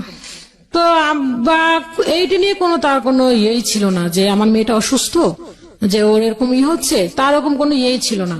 সে নিজের মতো করে চলছে, খাচ্ছে, এরকম। তো একদিন এরকম আমি খুবই অসুস্থ, এরকম একটা পর্যায়ে আমাকে দোয়া টোয়া পরে ফুটে দিয়ে আমাকে আর কি যে অ্যাকচুয়ালি মারা যাবে এরকম একটা অবস্থা। ঘরে টিভি ছাড়া, মামা বড় মামাও আসছে যে দেখতেছে খুব সিরিয়াস অবস্থা, ঘরে টিভি ছাড়া। আমি ঘরে শুয়ে শুয়ে আর কি কথা বলতে পারতেছি না, শুধু চোখ দিয়ে পানি পড়তেছে, কিন্তু আমি কাউকে বোঝাতে পারতেছি না। সবাই মনে করতেছে হয়তো ওর উপরে জিন আছে, বা কোনো কিছু আছে সাথে, বা কোনো ভূত দোষ, এরকম একটা সবাই এরকম মানে করতেছে। কেউ যখন উঠে আমার এই নিঃশ্বাসটা বন্ধ করতে যখন হয়, কেউ আমাকে জুতো শোনাচ্ছে, কেউ হলুদ পুরে নাকের সামনে ধরতেছে, কেউ আমার কেন আঙুল চিপে ধরতেছে, কেউ নাক চিপে ধরতেছে, আগে যে যেটা পারতেছে সেটাই করতেছে। কিন্তু আমি কাউকে বলতে পারতেছিলাম না, জানি তোমরা যা বলতেছো আমি সব শুনি, কিন্তু আমি কাউকে বলতে পারছিলাম না, আমার দমটা উঠে কষ্ট লাগতেছে। তো এরকম এক পর্যায়ে আব্বা দেখলাম কি, আব্বা ঘরে বসে টিভি দেখতেছে, কিন্তু আমার অবস্থা খুবই সিরিয়াস। সবাই দোয়া টোয়া পরে আমাকে ফটো দিয়ে করতেছে যে মনে হচ্ছে এখনই মারা যাব, এরকম একটা পর্যায়ে চলে গেল। আচ্ছা। তো আব্বা পরে বাসার ভাড়াটিয়াটা বললো যে আপনি কি মানুষ, মেয়েটা মরার পর্যায়ে চলে গেছে আর আপনি মাঝখানে বসে টিভি দেখতেছেন, আপনি কি মানুষের মধ্যে পড়েন? আব্বা কি করলো, টিভিটা বন্ধ করে দিয়ে সে চলে গেল। সে কি করলো, পাশের রুমে গিয়ে আবার টিভি দেখা শুরু করলো। আমি যে ওখানে বসে এই অবস্থা, এটা সে কখনোই ফলো করলো না। তো আমার বড় মামার চোখে, আমার নানু মারা গেছে, আমার বড় মামা কান্না করেনি, কিন্তু আমার অবস্থা দেখে আমার বড় মামা কাঁদতে কাঁদতে বের হয়ে যাচ্ছে বাসা থেকে। তখন আমার ছোট মামা ঢুকতেছে যে কি দেখতে যাচ্ছিস, লাশ দেখতে যাচ্ছিস, যাই দেখ মেয়েটার অবস্থা, আর ওর বাপে টিভি দেখতেছে পাশে বসে বসে, ওর বাপে কোন তো আমার কাছে তখন মনে হচ্ছিল আমি একটু তরমুজ খাবো, আমার মনে একটা ইয়ে হলো, ঠিক তখনই মামা একটা তরমুজ নিয়ে আসছে আর কি, মনের একটা ইয়ে হলো যে খেতে পারতাম, কাউকে বলতে পারতেছিলাম না, বাট মনের একটা ইচ্ছা ছিল। মামা নিয়ে আসলো, আসার পরে মাকে বললাম ইশারা দিয়ে, মা আমি খাবো। তো মা এরকম ভাবে ই করলো, কেটে দিল। তো ডাক্তার আমাকে অনেক ডাক্তার দেখালো, ডাক্তার বললো যে ওর জন্য এখন ট্রিটমেন্ট হচ্ছে যে ওকে ঘুমের ঔষধ, আচ্ছা ওকে যদি আপনি জাগায় রাখেন তাহলে ও এরকম অবস্থা হয়ে যাবে, যদি ওকে ঘুমের ভিতরে রাখেন দেন তাহলে ও ভালো থাকবে। তো আমাকে এরকম করে ঘুম, আম্মু সকালবেলা আর কি ওষুধ দিয়ে ঘুম পাড়ায় রেখে যেত, দেন আম্মু দুপুরে আসতো, এসে আম্মু আমাকে গোসল করাইতো, খাওয়াইতো, আবার দেন আমি ঘুমাই যেতাম। কিন্তু আমার সামনে কে আসলো কিন্তু কানে শুনতাম, কে আমার সামনে আসলো কে গেল এটা আমি কখনোই চিন্তা করতে পারিনি, মনে হচ্ছে একটা অ্যাবনর্মাল টাইপের একটা মানুষ হয়ে গেছিলাম। তো এরকম করতে করতে যে যা বলতো তাই আম্মা ট্রিটমেন্ট করতো। বাদ যদি কোন একটা বাদ যদি এসে বলতো যে হ্যাঁ তোমার মেয়ে হয়েছে, তোমার মেয়েকে ভালো করতে পারবো, আম্মু তাই করতো।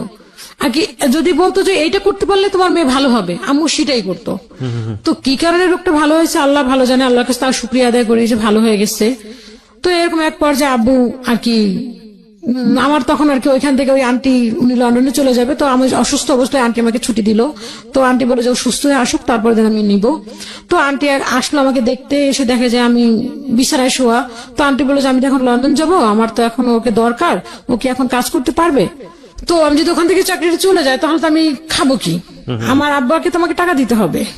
তো আমি আবার ওইখান থেকে আস্তে আস্তে করে গেলাম। পরে যাওয়ার পরে ওনার মেয়ে ছিল, আন্টির মেয়ে ছিল যথেষ্ট পরিমাণ রাগী, ওনার মেয়ে যা বলতেন তাই।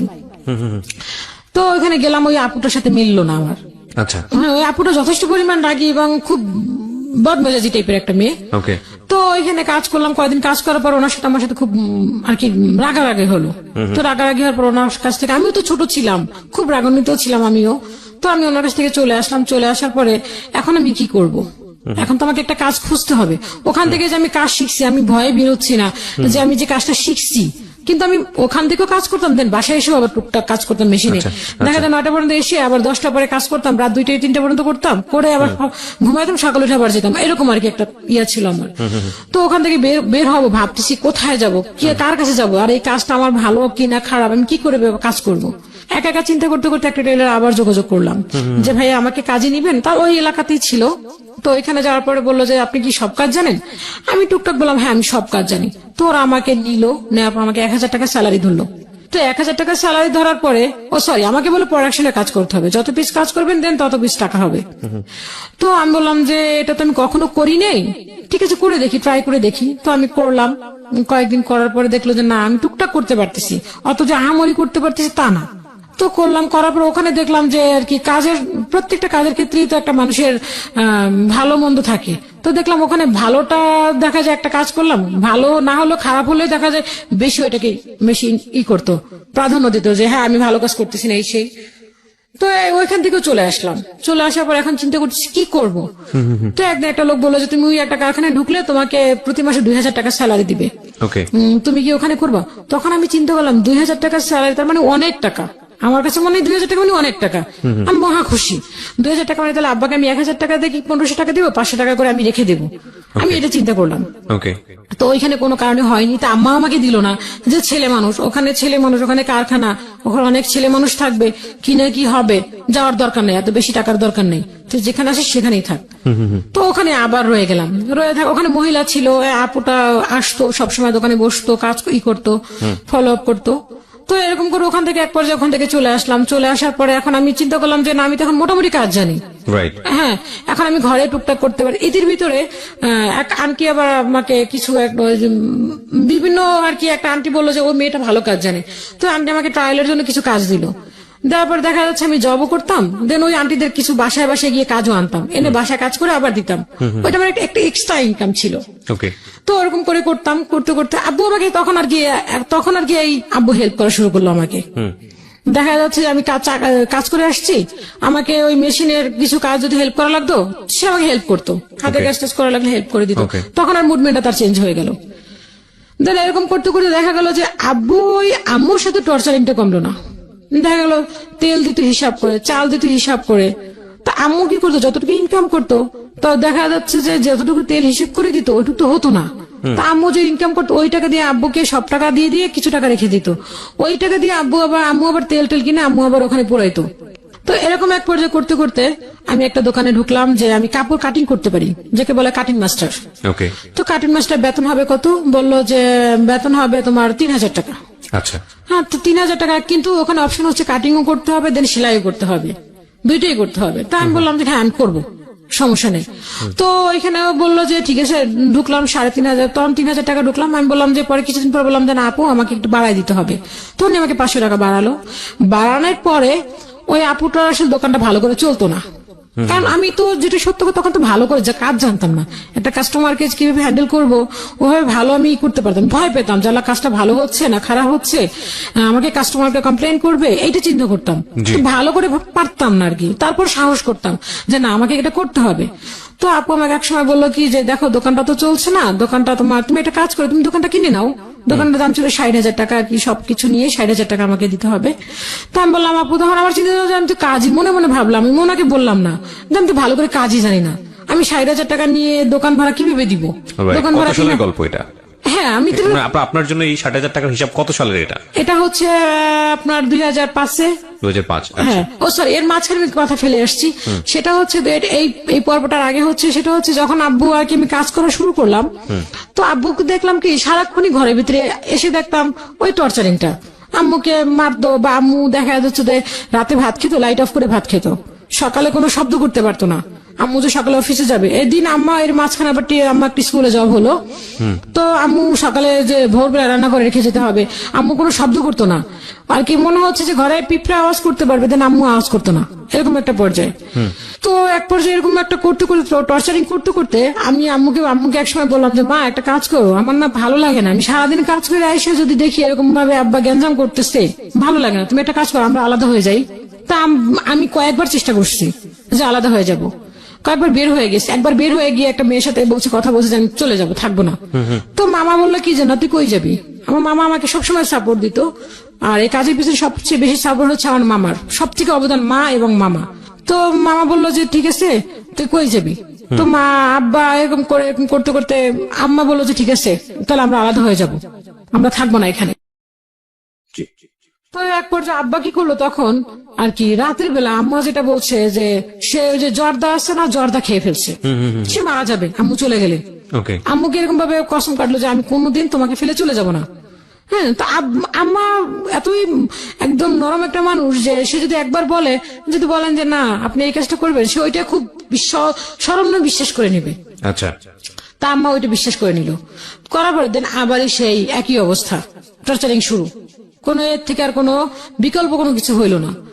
তো বাসা চেঞ্জ করলাম আমরা, ওখান থেকে বাসা চেঞ্জ করে ওখানে আব্বু ওরকম ভাবে গ্যাঞ্জাম সৃষ্টি করতেছে। তো বাড়িওয়ালা আঙ্কেলের ওই মামাটা বললো কি তোমরা এখান থেকে চলে যাও, তোমরা এভাবে করতেছো, কোন একটা অ্যাক্সিডেন্ট হয়ে গেলে তখন আর কি দেখা গেল যে মারাটারা গেলে তখন পুলিশ এসে আমাদেরকে ধরবে, তোমরা এখান থেকে বাসা শিফট করো।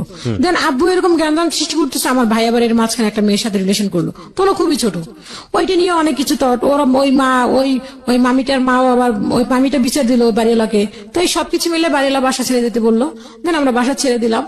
তো যে বাড়িটাতে গেলাম ওখানে ভাড়াটিয়া ছিল বলতে গেলে আমরা আর 2টা ভাড়াটিয়া ছিল, ভাড়াটিয়া ছিল না। তো ওখানে যাওয়ার পর একদিন আমি আসছি, তো বাজার তো ওরকম ভাবে দেয়নি, আমি রাতে আসছি তখন বাজে 9:30। দোকান থেকে আসার পরে আব্বা কি করলো, সামান্য একটা গামছা, যে আব্বুর কোনো কিছু আমরা ধরতে পারতাম না, যে একটা সন্তানে যে তার বাবার জিনিসপত্র ধরবে ওইটা কখনো ধরতে পারতাম না, আর কখনো বলতে পারতাম না আব্বা এই জিনিসটা খাবো, আমাদেরকে এই জিনিসটা কিনে দাও, কখনোই বলতে পারতাম না মুখ ফুটে। তো বললো কি যে আমি আসছি বাসায়, আসার পরে শুনি কি ঘরের ভিতরে গ্যাঞ্জাম চিল্লাচিল্লি হচ্ছে, আব্বা খাওয়া দাওয়া করে খাটে শুয়ে আছে, আম্মু খাবার দিচ্ছে, আমরা খাচ্ছি নিচে বসে, ভাই 2টা খাচ্ছে আমিও খাচ্ছি। আপু তো গ্রামে থাকি, আপু গ্রামে বসেই, তখন আপুর বিয়ে হয়ে গেছে, সরি তখন আপুর 2003 সালে বিয়ে হয়ে গেছে, আপু গ্রামে শ্বশুর বাড়িতে থাকে, তখন আমি আমার 2 ভাই। তো খাওয়ার পরে আমি নিচে বসে খাচ্ছি, খাওয়ার পরে আমি বললাম মা আব্বু বকাবাজি করতেছে আম্মুকে, আম্মু চুপ করে আছে, চুপচাপ একদম। আরেক মামা ছিল, তো আম্মু বললো কি যে তুই ভাত খা, তাড়াতাড়ি ভাত খেয়ে শুয়ে পড়, লাইট অফ করতে হবে। তো আমি বললাম আম্মা একটা কাজ করো, গামছা খুঁজে পাচ্ছে না, গামছা খুঁজে না পাওয়ার পর আমি আম্মার বললাম যে আম্মা তোমার না বলছি যে তুমি আলাদা হয়ে যাই আমরা, যার যারটা তার তার কেউটা কেউ ধরবে না, আর কোনো জ্ঞান সৃষ্টি হবে না। আমি এই কথাটা বলতে পারি, আমি এক লোকমা ভাত মুখে দিছি, দেন আব্বু পিছনে খাট থেকে বসে আমাকে এমন ভাবে লাথি মারলো, আমার ভাতের প্লেটটা ছুটে গিয়ে অন্য একটা জায়গায় পড়লো, আর আমাকে ভাত মুখেরটাও পড়ে গেল। পড়ে যাওয়ার পর আমি তখন একটা বকা দিছিলাম আব্বুকে, যে তখন আমি এই বকাটা ছিলাম যে বাচ্চা তোকে আমি দেখাই ছাড়বো।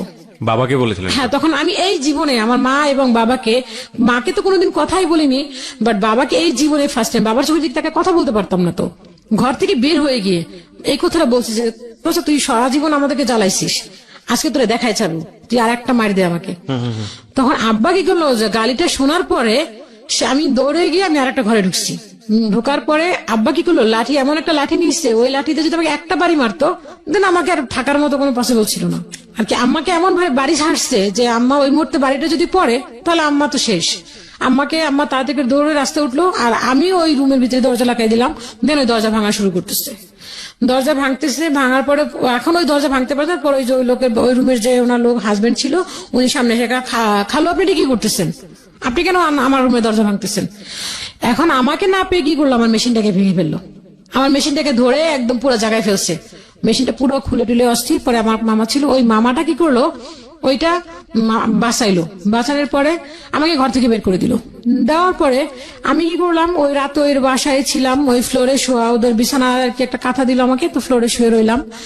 শুয়ে থাকার পরে সকালে উঠলাম, উঠার পরে মনে হলো যে আমি ভাবলাম, আমার এতটা কষ্ট লাগলো যে সারাদিন আমি আমি কষ্ট করে আসি, তারপরে কেন এত অশান্তি? তুমি টাকা চাইছো, তুমি ছোটবেলা থেকে টাকা চাইছো, টাকা দিচ্ছি তোমাকে, আমি যতটুকু ইনকাম করি সবই তোমাকে দেই, আর আমি সারা রাত ধরে যেটা কাজ করি সেটাই আমি নিজে খরচ করি, টুকটাক যেটুকু পাই, অনেক পরিশ্রম করি। তুমি টাকার জন্য যত কিছু করলাম, মা টাকা দিচ্ছে, আমি টাকা দিচ্ছি, তারপর তুমি কেন এত অশান্তি করবা? তোমার অশান্তিটা কিসের? তো কষ্ট লাগলো। তো আমি একটা সমিতি করছিলাম, 200 টাকা করে রাখতাম, ওইখান থেকে কিছু টাকা পাইছিলাম, 6 থেকে 7,000 টাকা পাইছিলাম।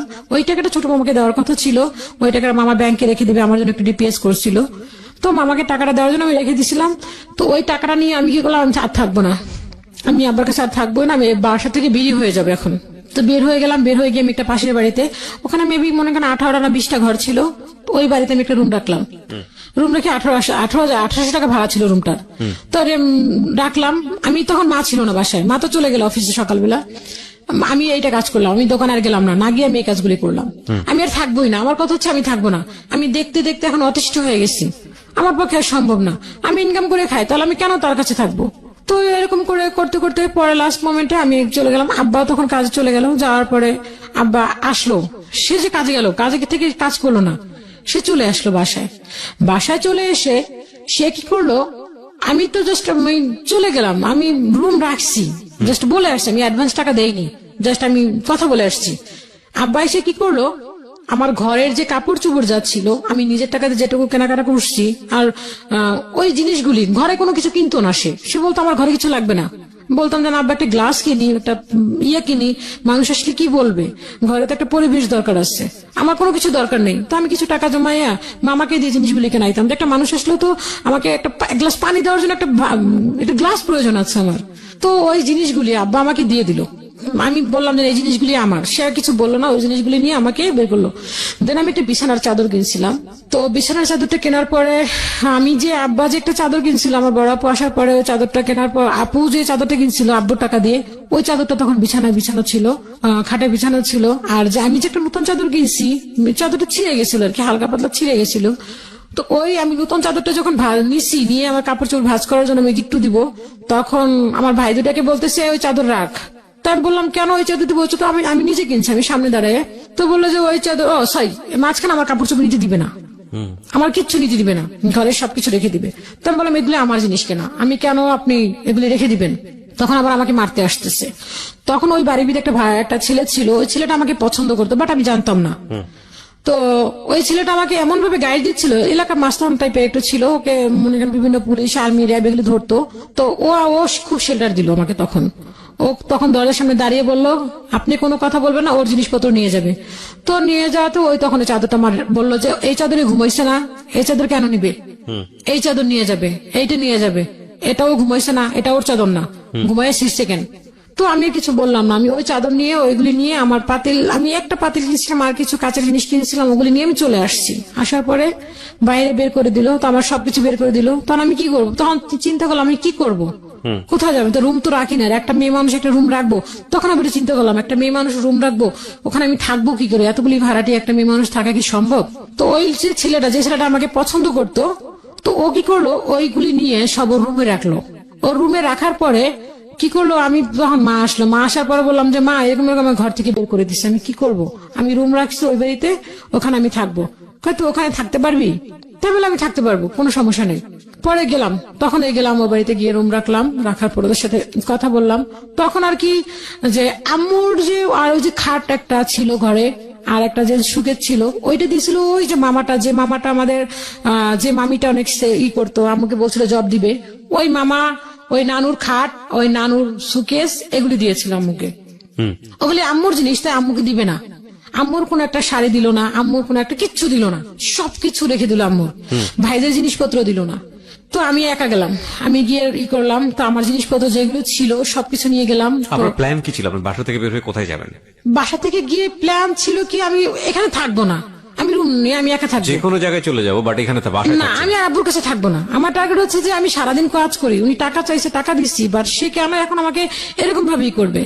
মারবে কেন? আমি তো টাকা দেওয়ার কথা, এখন তো শান্তি হওয়ার দরকার। আমরা 4টা ভাই বোন, আমাদের সংসারটা সুখী হতে পারতো। 2টা ভাই বোন পড়াশোনা করছে, দেন তুমি টাকা চাইছো, আমার তো পড়াশোনা তুমি বন্ধই করে দিছো। তো সেক্ষেত্রে তো তোমার এখানে এরকম মারধর করার তো কোনো কিছু নাই। আম্মু যা ইনকাম করে সবই তোমাকে দিচ্ছে, তুমি তো ওভাবে যে আমাদের যে ভালো খাবার দাবার, তাও তো তুমি দিচ্ছ না আমাদেরকে। তুমি তো একটা যদি একটা মুরগি আনতো, তো দেখা যাচ্ছে 1 মাস 2 মাস 6 মাস পরে একটা মুরগি আনতো এরকম ভাবে। হ্যাঁ, তো দেখা যেত, তাও তো আমরা কখনো কমপ্লেন করতাম না যে আব্বা অমুকের ঘরে আনছে, তুমি আনো না কেন? তাও কখনো তো কমপ্লেন করতাম না। যা দিতা তাই তো খেতাম, টাকা দিতাম, তাও তো ওরকম ভাবে সুখী ছিলাম। তুমি চাইছিলাম শান্তি, তুমি তো শান্তি দিচ্ছ না। তখন ভাই দুটো আমার সাথে চলে আসলো, আমাকে নামাই দিচ্ছে। এখন আম্মু তো আর আমাকে একা রাখতে পারে না, যেহেতু আমি একটা উপযুক্ত মেয়ে, সেক্ষেত্রে আম্মু কেন আমাকে একা রেখে চলে যাবে?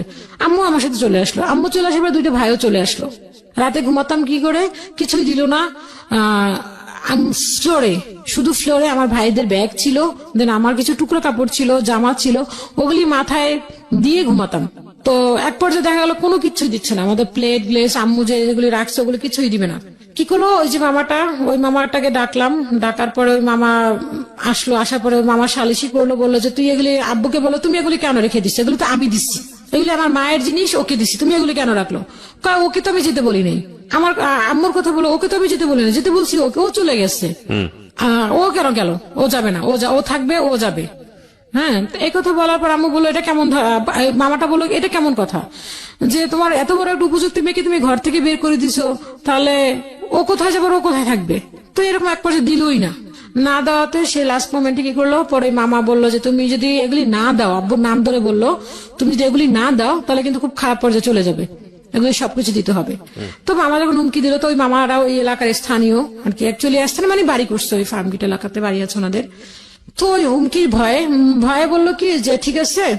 তখন আমার ছোট চাচা আমাদের ফার্নিচার গুলি যা যা ছিল একদম কড়াই থেকে ঢাকনা থেকে শুরু করে সবকিছু নিয়ে চলে গেল। আমাদের ঘরে ছিল শুধুমাত্র আপনার খাটটা ছিল, আর ওই সুকেশটা, যে আম্মার কাপড় চোপড়টি আর ভাইদের কাপড়টা আর খাট। তো খাটটার একটা পায়া নষ্ট হয়ে গেছিল আর কি, সাইডের ইয়েটা। তো ওইটা আব্বু টাকা দিয়ে কিনে নিয়ে এসেছিল, টাকা দিয়ে কিনে নিয়ে এসে ওইটা আব্বু ঠিক করেছিল। দেন সেইটা খুলে নিয়ে চলে গেছে, ঘরে কিচ্ছু রেখে যায়নি, খাটটা খোলা, কিছুই নেই ঘরে, একদম পুরো সেফ ফাঁকা। ওই আমার কাপড় চোপড়টি আসছে। চলতে চলতে আমি কি করলাম, ওখান থেকে আমি এখন বিভিন্ন শোরুমে কাজ করা শুরু করলাম, যেখানে আমি 3,000 টাকা স্যালারি শুরু করলাম, সেখানে এখন আমার 4,000 4,500 টাকা স্যালারি আসে। তো এই টাকাটা দিয়ে আমি, মা এবং আমি দুজনেই শুরু করলাম। দেন মামা এর মাঝখানে বললো যে ঠিক আছে এখন তো চলে গেছে, তাহলে তোমাদের বাসা ভাড়াটা আমি দিচ্ছি। তো মা যতটুকু ইনকাম করতে লাগলো আর আমি যতটুকু ইনকাম করতে লাগলাম, সেটুকু দিয়ে আমরা দুজনে আর কি খরচ চালাচ্ছি। দেন ভাই 2টা পড়াশোনা করছে বড় আপু গ্রামে। তো বড় আপুকেও আর কি, বড় আপু শ্বশুরবাড়িতে যে খুব ভালো আছে তাও না, কারণ বাবা বড় আপুর হাজবেন্ডকে বের করে দিচ্ছিল শ্বশুরবাড়ি থেকে। যদি একটা জামাইকে বের করে দেয়, সবাই তো ভালো মেনে নেয় না। আমার দুলাভাইটা একটু আর কি বদমেজাজি ছিল। তো আপু যে খুব সুখে আছে তাও না, আপুকে সারাক্ষণ এটা নিয়েই করতো যে তোর বাবা তো আমাকে বের করে দিচ্ছে, তোদের বাড়িতে আবার কেন যাব?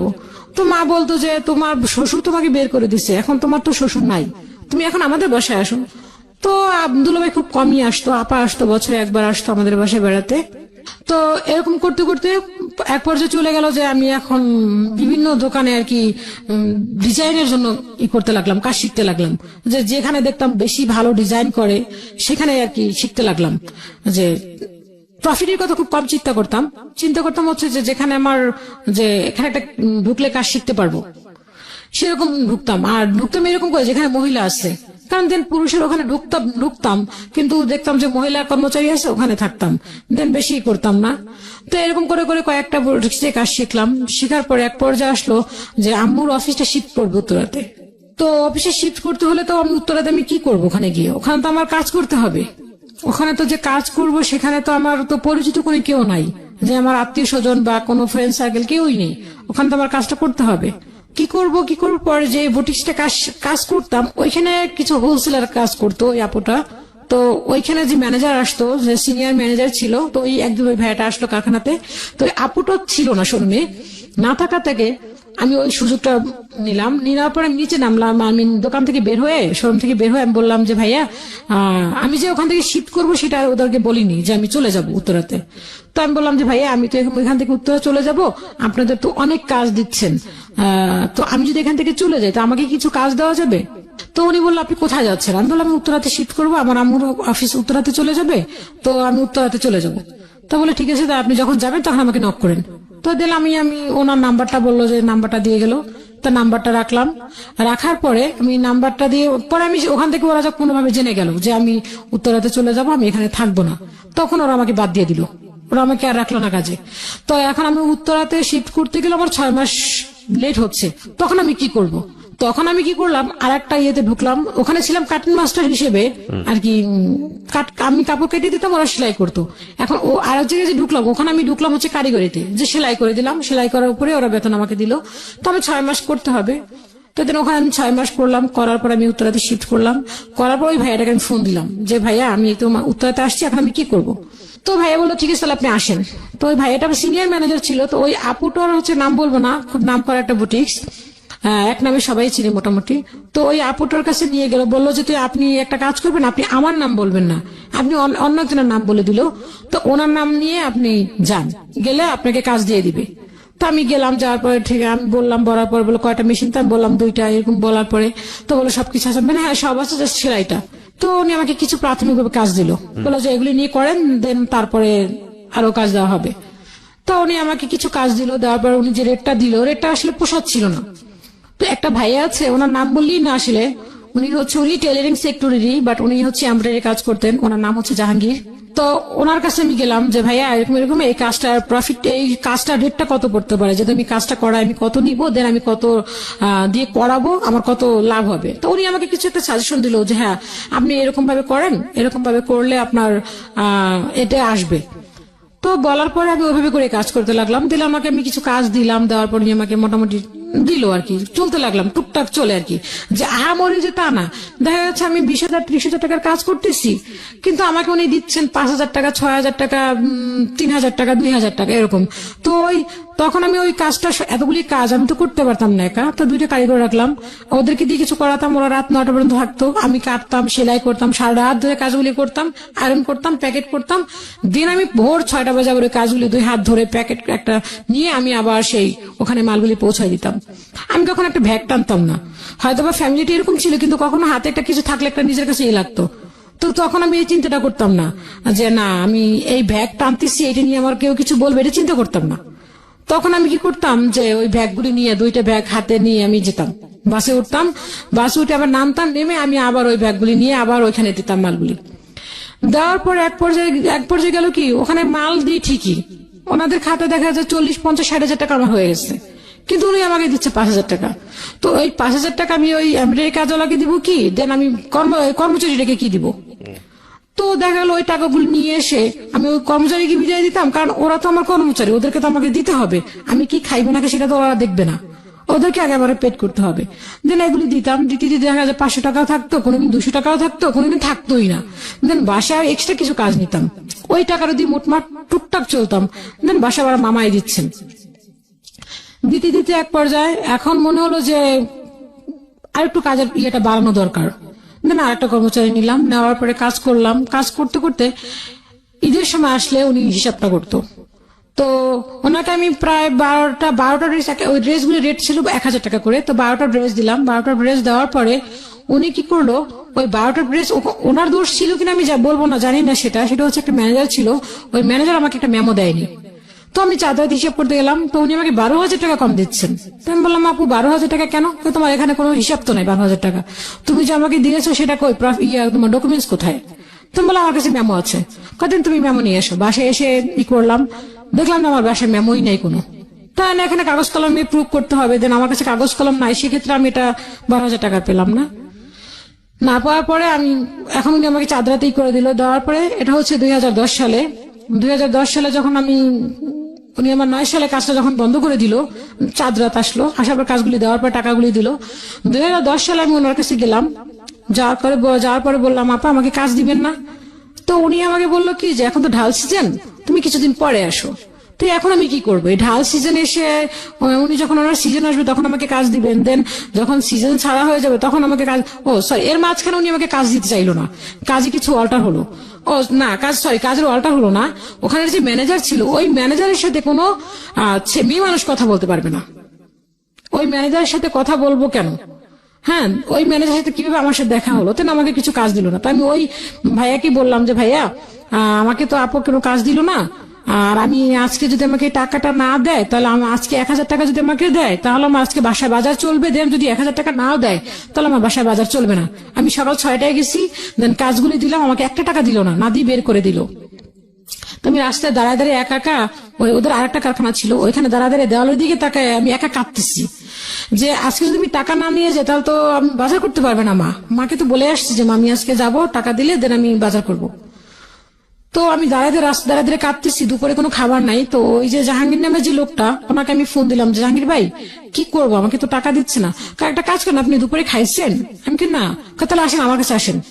তা ওনার বাসায় গেলাম। যাওয়ার পর উনি কি করলো, উনি যে মেসে খাইতো, তো ওনারই এক আত্মীয়, ওখানে লোক খাওয়াতো নেই। তো উনি কি করলো, ভাত খান। তো আমি ভাত খাবো কি, আমার ভাত পেটে যাচ্ছে না। তো উনি আমাকে ভাত দিল, একটা কাকরোল ভাজি, শুধু শুকনো ভাজি, আর একটা পুঁটি মাছ। এটা দিয়ে উনি আমাকে ভাত দিলেন। ওখানে যেটা খাবার ওদের মেনুতে ছিল, তো 1 নালা ভাত মুখে দিয়েছি, কিন্তু মাছটাও ছিল পোড়া, একেবারে করকরা, একদম করা। তো 1 নালা ভাত মুখে দেওয়ার পরে ওই যে ভাইয়াটা যে ম্যানেজার, ওনাকে আমি ফোন দিছিলাম। তো উনি ফোনটা রিসিভ করে তখন আমাকে ফোন ব্যাক করলো।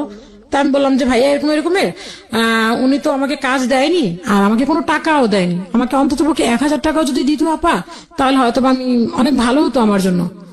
তো উনি কি করলো, ঠিক আছে আপনি আসেন, আসার পরে আপনাকে আসলে দেখি কি করা যায়। তা আমি গেলাম। যাওয়ার পরে উনি বললো যে একটা কাজ করেন, আপনি যান, যাই আপনি বলেন ওখানে যে ম্যানেজার ছিল, সেকেন্ড ম্যানেজার, ওকে গিয়ে বলেন যে টাকাটা দেওয়ার জন্য আর কিছু কাজ দেওয়ার জন্য।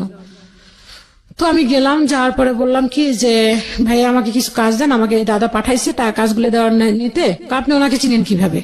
তখন আমাকে উল্টো প্রশ্ন করল। তখন আমি আর কি, উনি যেভাবে আমাকে শিখাই দিল, যে আমি রাস্তা দিয়ে যাচ্ছিলাম তখন ওনার সাথে আমার দেখায় এইভাবে। তো আমাকে তখন 1,000 টাকা দিল, আর দেন আমাকে কিছু কাজ দিল, যে কাজগুলি আপনি করে নিয়ে আসেন।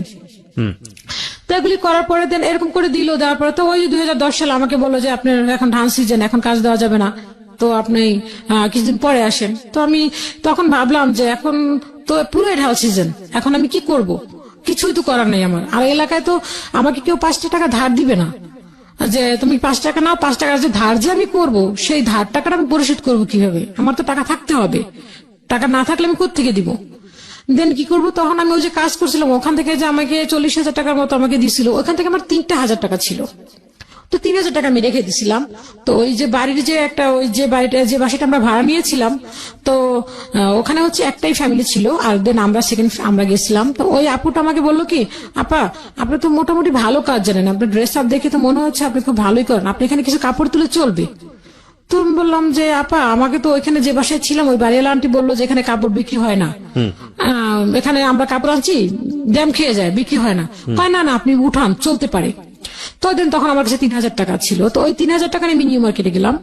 যাওয়ার পরে নিউ মার্কেটে গিয়ে কি করলাম, যে কাপড় গজ বিক্রি করার পরে যে শেষে যে থাকে 2 গজ, 1 গজ, 1.5 গজ, এই টাইপের যে কাপড়গুলি থাকে, ওখান থেকে আমি কিছু কাপড় নিয়ে আসলাম কিছু কম টাকায়। 25 টাকা করে গজ কাপড় নিয়ে আসলাম। এসে আমি প্রায় মোটমাট ভালোই কিছু কাপড় নিয়ে আসলাম। আসার পরে আমি ওখানে ওই কাপড়গুলি 30 থেকে 35 টাকা করে সেল করলাম। দেখলাম খুব ভালো বিক্রি হচ্ছে আমার। খুব ভালো আর কি, প্রতি গজ আমার 10 টাকা 5 টাকা করে থাকছে। দেন তখন আমি ওই টাকাগুলি থাকার পরে আমি ওইখান থেকে আরো কিছু টাকা আমার হওয়ার পরে টাকাটা আমি রেখে দিলাম যে আমি কিছু কাপড় তুলবো। দেন তখন কিছু ওই যে পাতিল নিয়ে আসলাম বাড়িতে, কিছু লোকরা বড় বড় পাতিল, ওই কিছু পাতিল রাখলাম আমি ওই টাকাটা দিয়ে ছিল ই করছে। তো ওই আপারা আর কি আমাকে দিল যে রাখেন, তা আমি ওই টাকাটা দিয়ে পাতিল রেখে ফেলছি। তো রাখার পর আমার কাছে এখন আর কোনো টাকা নাই, তো কি করব? তো মামার কাছে বললাম, মামা আমার কাছে না কোনো টাকা নেই এখন। তো মামা বললো এখন কি করবি? তো ওই এলাকায় আমি তখন আর কি ওই হোলসেলের কাজ তোমার বন্ধই হয়ে গেল।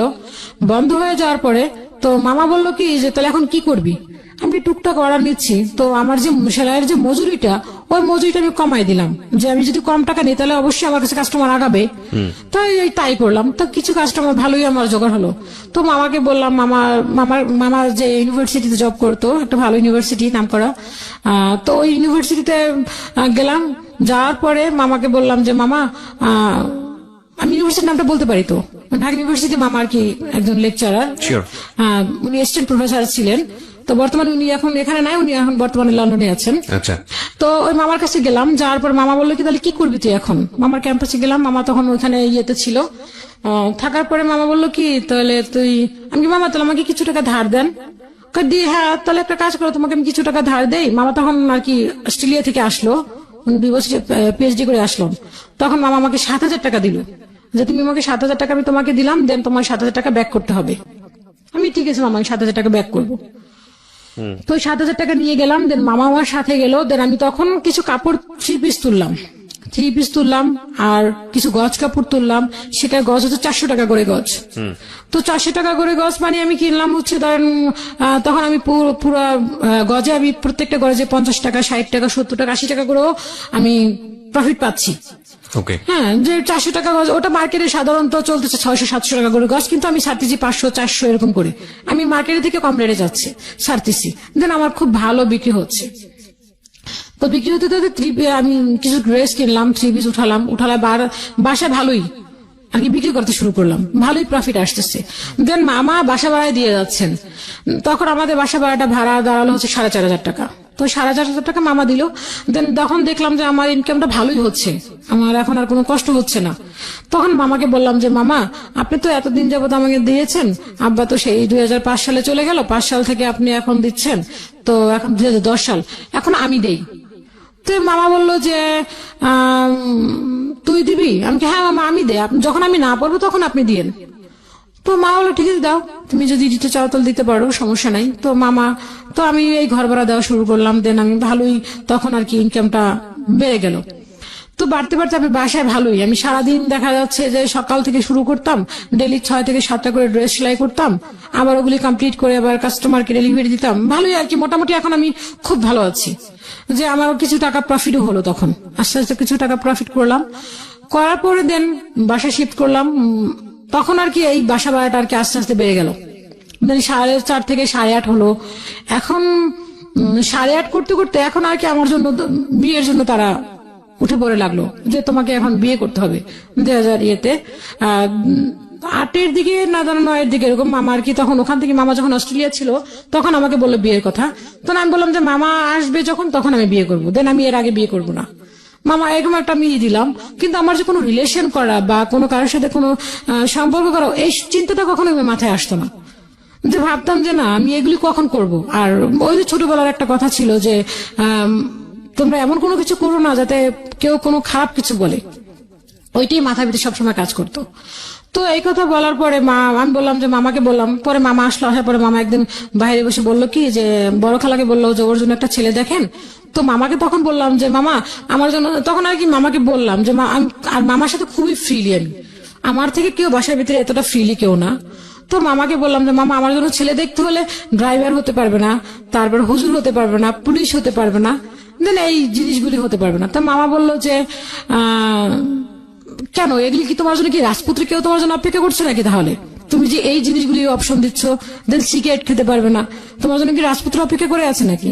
তো এই কথা বলার পর আমার খুব কষ্ট লাগলো। আমি উঠে ঘরে চলে গেলাম। ঘরে চলে যাওয়ার পরে মা বললো কি বাবা দেখ তুই তো পড়াশোনাটাও করতে পারিসনি ভালো করে, তোর জন্য হয়তো বা চেষ্টা তো করবো তোর জন্য ভালো কিছু করার জন্য, দেন কতটুকু পারবো জানি না, বাট এত অপশন দিলে তোর হচ্ছে না। তো মামা আমাকে খুব বোঝালো, ঠিকঠাক হয়ে গেল। দেন 2010 সাল থেকে এই প্রপোজাল দেখা শুরু করলো। তো দেখা তখন খুব ভালো প্রপোজাল আসলো, কিন্তু কোনো না কোনো ক্লু দিয়ে আর কি জায়গা জিনিসটা এদিক হলো না, একটা প্রপোজাল আসতো এরকম, এখন এমন প্রপোজাল আসতো খুব হাই লেভেল। তখন মামা চিন্তা করলো ওর তো বাবা নেই, যেহেতু আমি থাকবো না, তখন মামার চিন্তা ধরো মামা বাইরে শিফট করবেন, বাইরে ওখানে সেটেল হয়ে যাবে, তো এখানে তো আমি থাকবো না, সেক্ষেত্রে যে ও যদি কোনো সমস্যা হয় দেন কি করবে। কিন্তু ভাইরা তখন মোটামুটি ভালোই পড়াশোনা করলো, তো ছোট ভাইটাও মোটামুটি করতে লাগলো। তো মেজো ভাইটা আমার ইমিডিয়েটলি যে ছোট, ও পড়াশোনাটা বন্ধ করে দিল। ও বলে যে না আমি আর পড়বো না, ইন্টারমিডিয়েট কমপ্লিট করছে, করার পর বললো যে আমি পড়বো না। দেন ও কি মনে করে দেন তারপর আবার পড়াশোনা শুরু করছে জানি না, তো আবার ইঞ্জিনিয়ারিং কমপ্লিট করেছে। তো এরকম করতে করতে পরে আমাকে বললো যে ঠিক আছে তুমি যেহেতু, আমি তখন আর কি অপশন দিলাম যে আমি এখন বিয়ে করবো না, মামা আসলে বিয়ে করবো। তো কিন্তু আমি যে কারোর সাথে যে রিলেশন করাটা এই সময়টুকু আমার ভিতরে ছিল না, কারণ আমি কাজ করতাম সারাদিন, কাজ করে দেখা গেল যে ওই টিভি দেখতাম, টিভি না দেখলে কাজ করতাম, এই আমার অপশন ছিল। তো এর পিছনে একটু যেতে হয়। 2006 সালে যখন আমার পড়াশোনাটা যখন বন্ধ হয়ে যায়, তো একটা ছেলে বলছিল যে ও ওপেন ইউনিভার্সিটিতে ভর্তি হবে। আচ্ছা, তো ওর কথা শুনে আমার কাছে না মনে হলো যে হ্যাঁ আমিও ওপেন ইউনিভার্সিটিতে ভর্তি হবো, আমিও পড়াশোনা করব। ও যদি করতে পারে তো আমি কেন করতে পারবো না। তো আমিও চলে গেলাম, আমি তখন ঠিকই চলে গেলাম, একদম লাস্ট মোমেন্টে ছিল, তখন কোনো ফর্ম ছিল না, ভর্তি হওয়ার মতো কোনো ছিল না। তো ওইখানে গেলাম, এটা হচ্ছে মতিঝিল আইডিয়াল কলেজ, তখন ওপেনের একটা ছিল, অপশন ছিল। তো ওখানে গেলাম, যাওয়ার পরে ওরা বললো কি যে এখানে ফর্ম শেষ হয়ে গেছে। তো একটা মহিলা দাঁড়িয়ে আছে, বললো কি তোমরা কি ওখানে ভর্তি হবা? তো আমি বললাম হ্যাঁ। তো এক মামার মাধ্যমে গেলাম। তো যাওয়ার পরে বললো কি যে হ্যাঁ তুমি একটা কাজ করো, তুমি ওই টিচারের নাম্বারটা না, উনি পারবে ভর্তি করাতে। তো ওই টিচারকে ফোন দিলাম, ফোন দেওয়ার পর উনি আসলো, সত্যি সত্যি উনি আমাকে ওপেনে ভর্তি করে দিল। দেওয়ার পরে তো ওই টিচারটা বললো কি ওনার বাসা যেখানে ছিল আমার বাসার ওদের সেখানেই ছিল। তো যে মামাটা আমার সাথে গেছে, তো উনি আমাকে বললো কি বললো তোমার মামা চলে যাক, তুমি আমার সাথে চলো। আর স্যারটা দেখতে এরকম একটা ছিল, একটা ভয়ানক টাইপের চেহারা ছিল, যেমনি কালো তেমনি মোটা, অনেক লম্বা চূড়া, দেখে মনে হচ্ছিল যে না যে কেমন যেন দেখতে, খুব একটা ভয়ানক ব্যাপার ছিল। তো আমার কাছে খুব লাগলো, ওয়ার্ড লাগছে। আমি বললাম যে না, আর আমি আমার হাত ধরেই বললো চলো তুমি আমার সাথে। তা আমি বললাম যে না আমি যাবো না, আমি এখানে কাজ আসছি। তখন আমি মিথ্যা বললাম। দেন উনি যে আমার হাত ধরছিল, ওর পর থেকে আর আমি যাই না, আমার এখানে পড়াশোনা করছি না। তো দেন পরে বিয়ের কথা আসলো, আসার পর আমি বললাম যে না আমি বিয়ে করবো না, মামা আসুক, মামা আসলে দেন বিয়ে করবো। তো বিভিন্ন প্রপোজাল দেখছে, দেখার পরে তো এক একটা বিভিন্ন রকমের একটা অজুহাত আসতেছে যে না এই ছেলে এরকম, ওই ছেলে এরকম। কিন্তু আমার কথা হচ্ছে মামা আসবে দেন তারপরে আমি বিয়ে করবো। কিন্তু আমার তো কোনো কারোর সাথে রিলেশন নাই, কিন্তু সবাই আমাকে বলে নিশ্চয়ই এই মেয়ের কারোর সাথে রিলেশন আছে, দেন নয়তো আগে বিয়ে হয়েছে, বিয়ে হওয়ার পরে দেন সম্পর্ক ভেঙে গেছে, এই জন্য এখন এই কথা বলছে। দেন আমি কোনোদিন কারোর সাথে রিলেশনই করিনি। হ্যাঁ, একটা ভাইয়াকে আমার খুব পছন্দ হয়েছিল, কিন্তু সেটা হচ্ছে ওই ভাইয়াটা আমাকে যথেষ্ট পরিমাণ পছন্দ করতো, কিন্তু ওনার স্ট্যাটাস দেন আমার স্ট্যাটাস অনেক উপরে।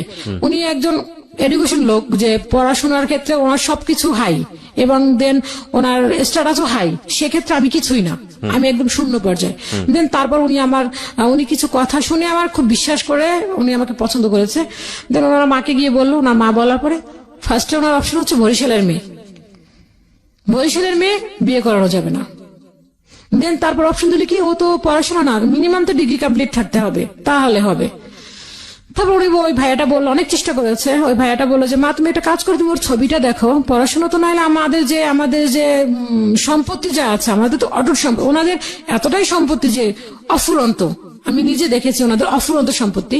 তো বলে যে আমাদের যে এত কিছু, আমি তো একাই, এখানে তার কেউ নাই, তাহলে তো ওদের পড়াশোনা তোকে করানো যাবে, সেটা কোনো ব্যাপার না, তুমি একটু ছবি দেখো। না, ছবি দেখা যাবে না, দেন হচ্ছে বরিশালের মেয়েরা ভালো হয় না। তো এটা গেল, এটা চলে গেল। তো আমি আর ওনার সাথে আমার ভালো লাগতো, ওনাকে আমার অনেক ভালো লাগতো, ওনাকে এরকম ভালো লাগতো যদি উনি আমাকে একদিন বৃষ্টিতে ভিজছি, উনি আমাকে বলছে যে ভাইয়া যাও তুমি চুলটা ধুয়ে আসো। আমি ওই রাত্রে ঘুম থেকে উঠে চুল ধুয়ে আসছি। আমার বলে কি হয়েছে, পাগল হয়ে গেছে মনে হয়, দেখ এতটা ওনার প্রতি আমি দুর্বল হয়ে গেছিলাম। দেন উনিও অনেক দুর্বল হয়েছিল আমার প্রতি।